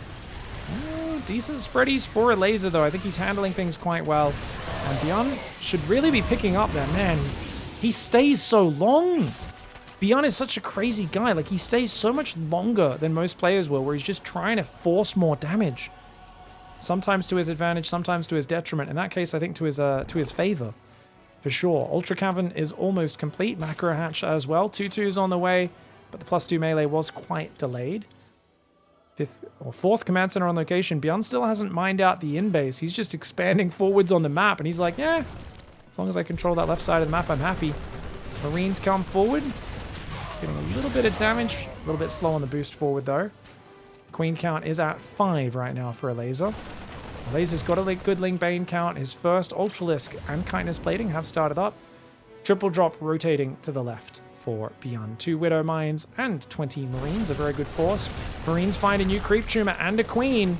This is huge. This is a massive momentum shifter. If you keep killing Queens and Creep, it's going to delay Elazer's ability to respread Creep because the Queens are dead, and you're removing his vision. By removing the vision and the movement advantage the Creep gives, you give yourself more of a chance to surprise him with moves like this, and Elazer has been a little bit slow.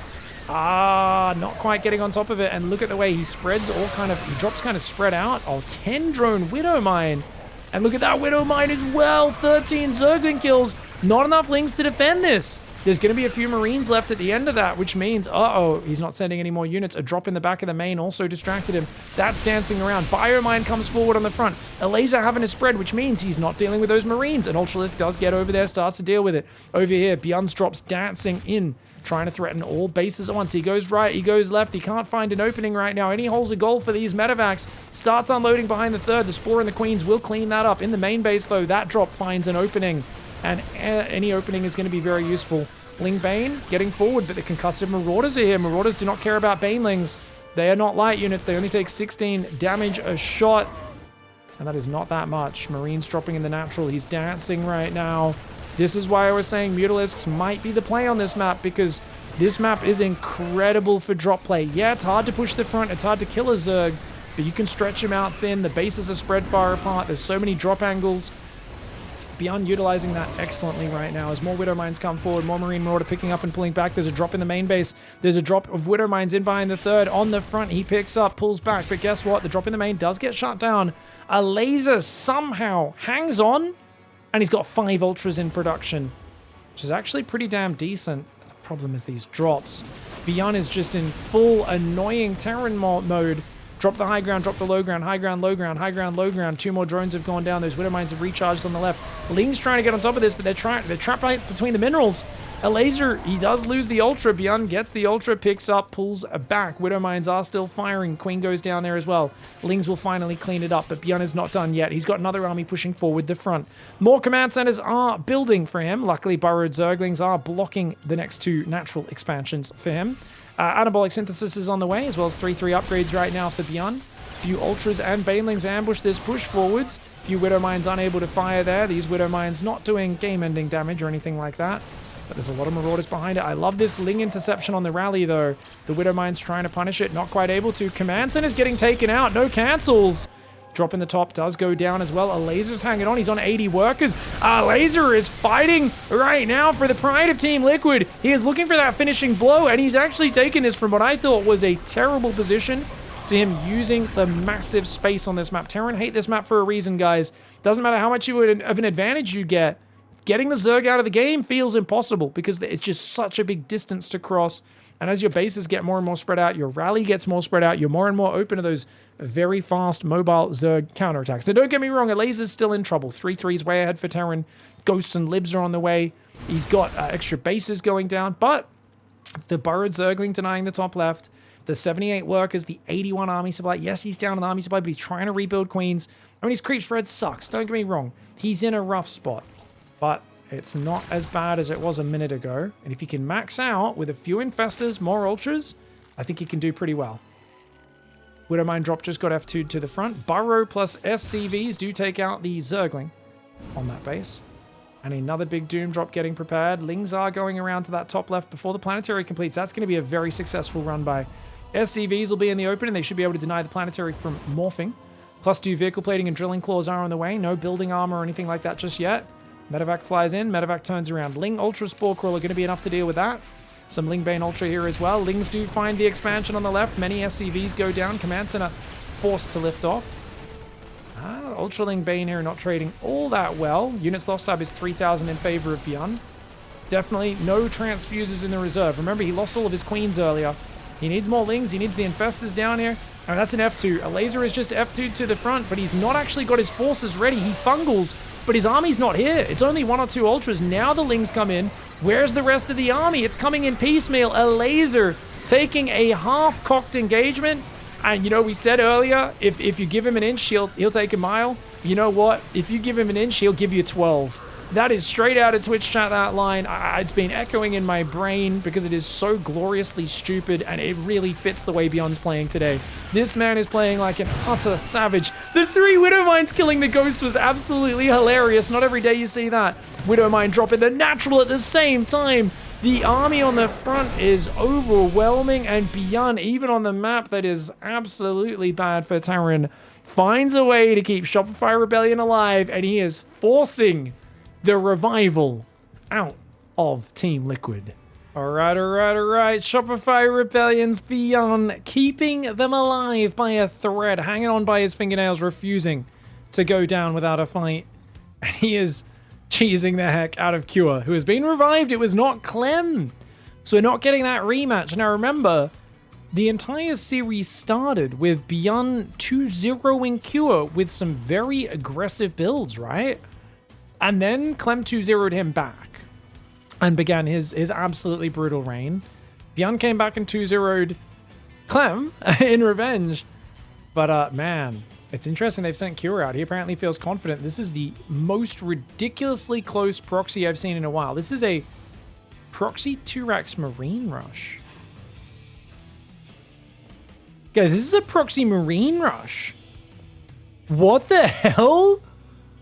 Whoa, this is a crazy build. Is this even good? Byun is either drunk or inspired right now. My inclination says this is a terrible opening. What's the bunker for? He's just going to contain him, or does he go Marauders after? The bunker is just out of vision. That is just perfect placement there. Because he knows that Cure is going to be staying on one base.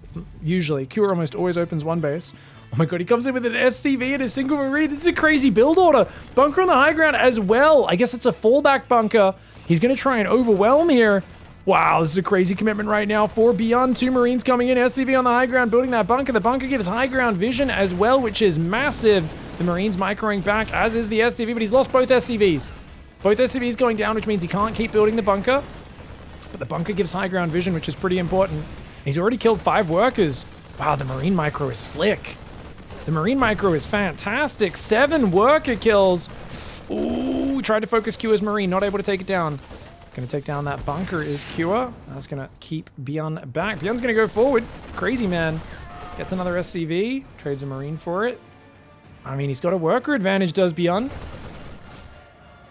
This has actually worked out, guys. This is insane. This only works because it's so close. If it was any further away, I don't think this works. But he's got 9 worker kills.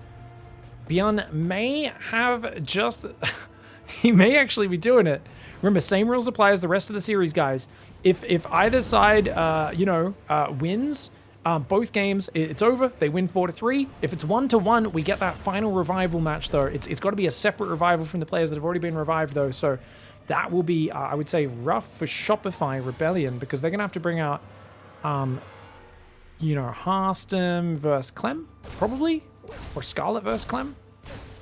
Oh, Reaper comes in. 4 kills total on this Reaper. I do like this this move. This Reaper going across the map. And there is a bit of a bunker contained, but it doesn't really achieve that much, does it? Barracks now sees Cure's command center. Cure knows there's no command center on the other side, so... yeah, the lack of command center is a little rough. I mean, I think Cure is very wise to just say, who needs a starport, dude? Like, what do I even need a starport for? I think that depot is meant to block that jump-in location. It needed to be down and to the left 1 space. The Reaper is continuing to be annoying. And Byun is finally going to go command center now. It's about 30 seconds, sorry, behind. Cyclone can outrange that bunker. Will go down. No cell for Byun. I think he just is like, yeah, whatever. The Marines are going to die either way. Nothing I can do. Gets 1 barracks home. The other barracks did go down. He's going to have the earlier medevac, but with multiple Cyclones out, Cure should be fine. I mean, as long as you've got like 1 extra Cyclone than your opponent, missing the medevac doesn't really matter. The 3 worker advantage is still nice. So even though the command center is faster, there is a 3 worker advantage for Byun. He's ahead in this game. Cure's going to move forward and look to establish a bit of forward pressure, continuing to just keep building Cyclones. Oh, no, Byun! Oh, okay, damn, how does he react that fast? How does he react that fast? How in the hell? Oh my gosh, because like, if you're even 1 second slower to react there, it's just dead. It's gone. It's way too late. Reaper jumps in. It's gonna have to maybe hop that SCV off, but doesn't react in time. Oh, nice grenade. I don't understand how the physics sent that SCV flying that direction, laterally from the Reaper. But, dude, this Reaper has been so good for Cure. 7 kills finally goes down. Factory's going down in the reactor, but that was spotted. So I think he's like, okay, Cure knows I'm going reacted Cyclones, therefore he knows he can't be that aggressive. So I'll just go straight into tanks, you know, and a bit of a change up there. Byun focusing on surprising his opponent rather than anything else.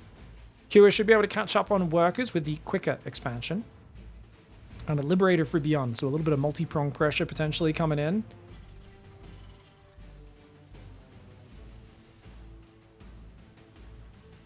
How many Marines died this game? 7 Marines for 9 SCVs. Interesting.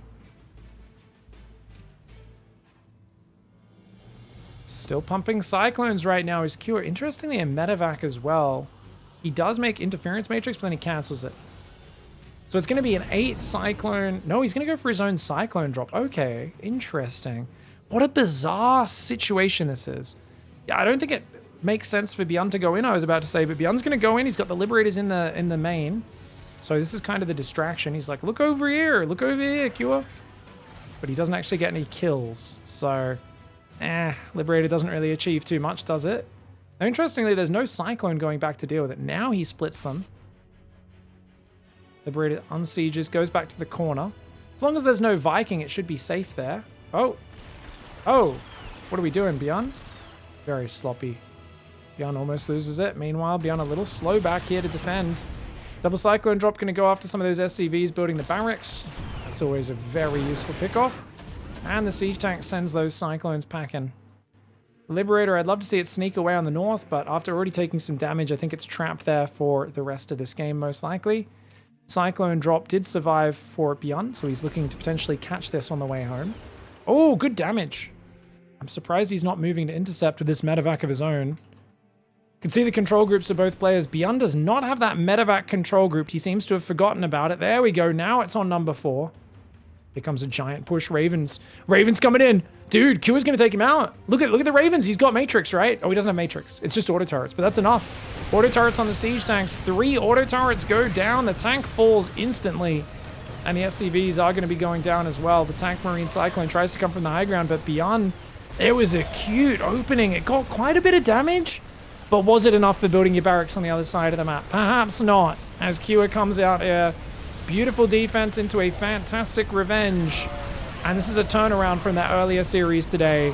Where remember, Kua opened up with a 2-Rax Marauder. The hard counter to Byun's no scout build. And yet Byun defended it. In this case, Byun goes for the wild all-in and Kua defends it. And Kua already gets that 4th point for Team Liquid. Byun is once again fighting simply to keep his team alive. All right, guys. Byun is going super aggressive again. It's going to be Proxy Reaper. This man cheeses like no tomorrow. And you know what, guys? It's a pretty important tournament. It's double 14 Rax Reaper. It's as all in as possible.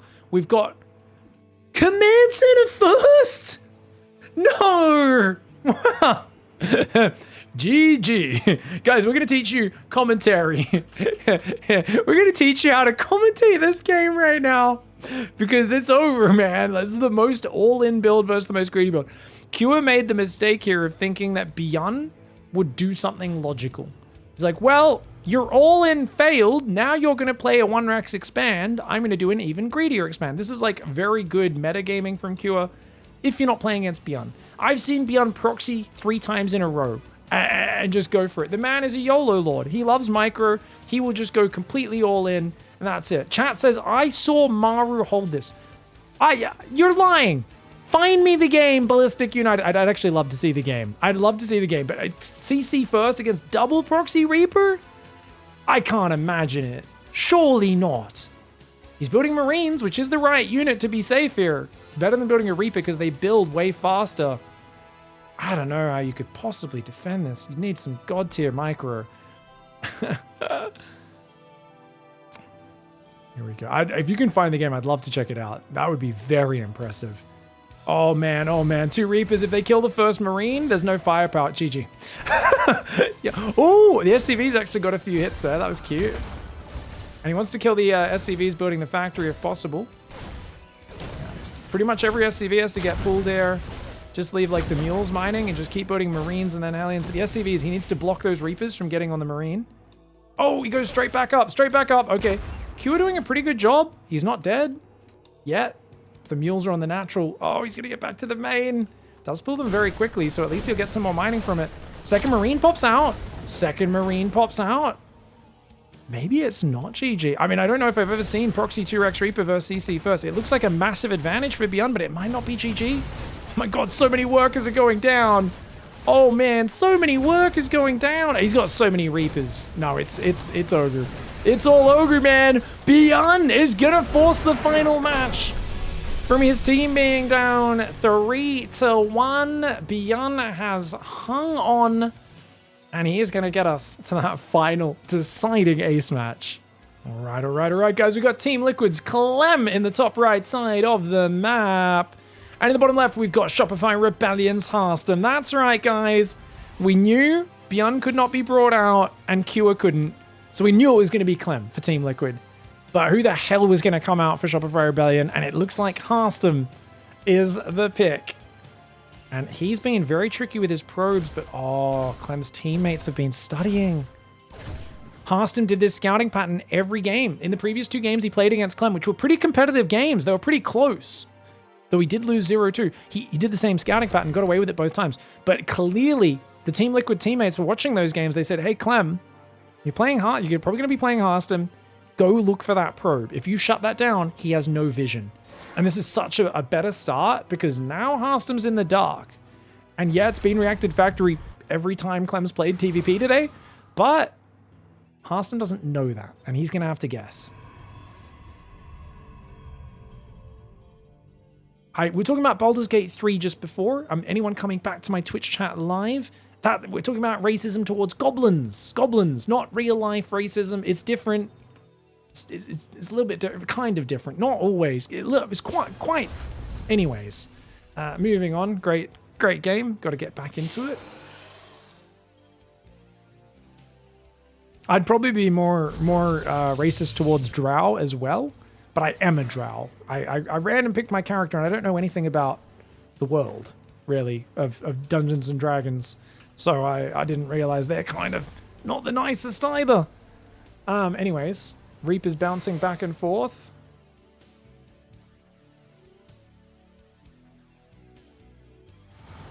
Ooh. This is a scary pressure, guys. There's no battery. Harstem might be dead. This would be a really sad way for this to finish. Harstem, get out of there. Okay, he's got 2 gates. No, they're transforming. 2 Stalker Warpins and he should be fine. He's warping in Stalkers right next to the combat. Oh, he's got to get those adepts a little further back to break the lock-ons. Great micro for Harstem. Great micro for Harstem. Oh, he gets a Cyclone as well? Oh, friggin' slick micro. If he can let those shields regen. Ooh, I mean, he wants a 3rd base. That's the one thing. He's thirsty for that 3rd base right now. Clem wants to keep him that way. Ooh, these Cyclones very close. Battery's not quite done. If he gets 2 more Stalker Warpins, then Clem's obviously outgunned here. Harstem unable to get that 3rd up. He doesn't have a Robo. It's a 2-gate into quick 3rd with no Robo. Stalkers are on the hunt. Blink is still about 10 seconds away. He could chase. It's only 10 seconds away, but he doesn't want to chase into the fog. Harstem plays it cautiously, and as a result, he lets those Cyclones escape. If he chased there, if he showed hero-esque Cavalier Killer Instinct, Blink would be finishing. He'd be blinking on these right now and killing 2 Cyclones and winning the game. It would actually be game over. If he chased there, that would have been game over. I know that sounds crazy because chasing into the Fog of War seems like a bad idea. But if Clem chooses to stand and fight, yes, he'll kill a Stalker. But then once you get into the fog, your Stalkers are still going to win that fight. And then, I'm not saying maybe not win the game, but you're going to kill a bunch of SCVs. He's going to have to pull SCVs. He's only going to have a few Marines. These Marines pre-stim, very weak. There is a Marauder, which probably would have kept Clem alive. But he would have taken a lot of damage. And that would have been massive. Because he would have got there well before that bunker finished. So Harstem did potentially miss an opportunity there. But I don't care if he missed that opportunity because this man is making double upgrades. That's right, we are seeing a mass Zealot style. A lot of people, they say the big problem with the Zealot style is the enemy just get too many ranged units and Widow Mines, they can't do damage. Harstem, though, is going to make more Zealots. He's going to be able to cross that chasm. A lot of people go, oh, Zealots aren't good. Oh. They don't realize if you just make enough, that chasm can close. The trick is to come in from multiple sides. If you can flank with the... I'll stop. Zealots. If you... how often growing up did people call them Zealots, by the way? I was always like, what are you guys talking about? It's clearly Zealot, man. Anyways. Drop going down that right side. Yeah, does he get a fast fourth? He's going at 8 gateways, is Harstem. He's going to need a quick fourth for this style. It is a 3-gas style for now. 7 Stalkers, 3 Sentries. Mass Zealot will be on the way in the near future. That there is a bit of a chasm, isn't it? Chasm and Zealot were the 2 ones up there with Missile Torrent that nerds always say. Clem's kind of faking on the front. But look at that. Probe sees it. Probe sees it. If Harstem's paying attention, he should be good. Oh, but there's a lot of pressure on him. He might not be watching. He only warps in 1 Stalker in the main. Oh, he's trying to warp in a few more units. +1 armor's done. +1 armor's really helping Harstem here. It is helping him so much. Is it enough, though? He's going to need some warp-ins. Oh, God. Oh, God, that 8 Marine drop. I told you, this army on the front is pretty much a distraction, but it's doing so well. Just kind of really forcing Harstem's attention to the front. 6 probes go down. A few Stalkers and a Zealot should clean up. But this has been a massive amount of damage, and it's slowed him down from taking a 4th base as well.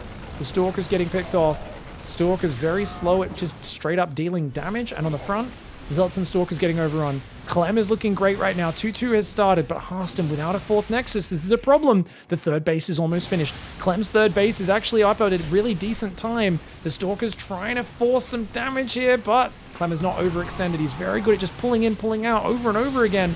Harstem, if he pulls everything to the front, he might get in trouble. Good Stalker blink. I like that move. Clem picks up and pulls away. We've got a drop in the back. 2 Marines in there right now. Clem, double drop on the left. 2 Marines in the back with nothing there to defend it. And he's still got a squad out here going, look at me, we're annoying.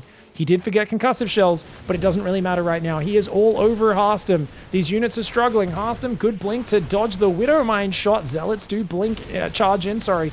Probe's going down though. Clem is all over it, dude. At the end of an epic series. Remember, this has been a massive effort for Clem and Byun being the absolute heroes of both of their teams. But Clem coming in there, he is already 2-0 versus Harstem. If he can make this a 3-0, it will seal the deal for Team Liquid at the end of an absolutely epic series. And that will be massive. He's way ahead on Army now. He's also got a slight worker lead. Obviously, he doesn't have that many units on the front, but he's got an insane value. 2-2 upgrades are nice, though. It's going to be 2-2 versus 1-1. There's a 4th on the way.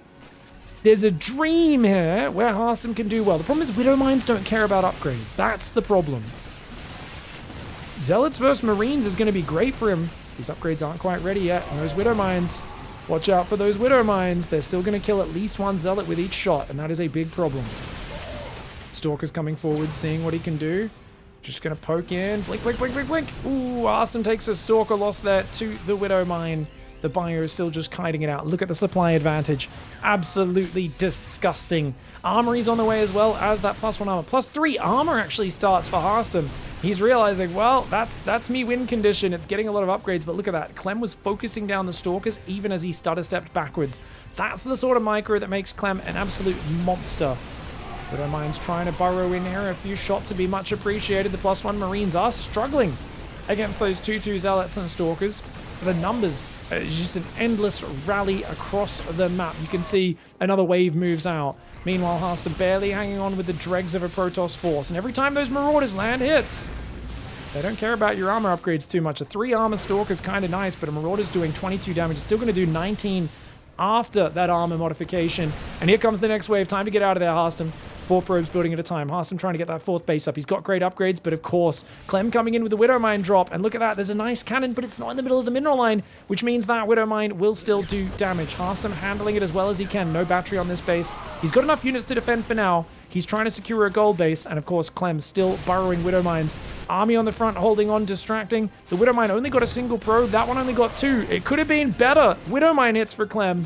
But the problem is you need to now get detection in those bases. You need to deal with that. You're already barely hanging on in this game. You've got a few Stalkers, 2 Zealots, 2 Sentries, and Clem, he's got the micro of the gods. He can kite you for days. He finally out of that concussive shells. He's got +2 attack on the way. He's building a 4th command center. He's building an extra barracks. The man is all over this game, this series, and he is showing that he is an absolute monster. I always knew this was going to be a good match, TL versus Shopify Rebellion. A very close, hard-fought match in the early rounds of the playoffs. But Team Liquid's Clem really carrying the torch. Backed up as well by their teammates, of course. It's never a one-man effort. But in that case, in this one, Clem pretty much made it look like he was definitely the main ingredient.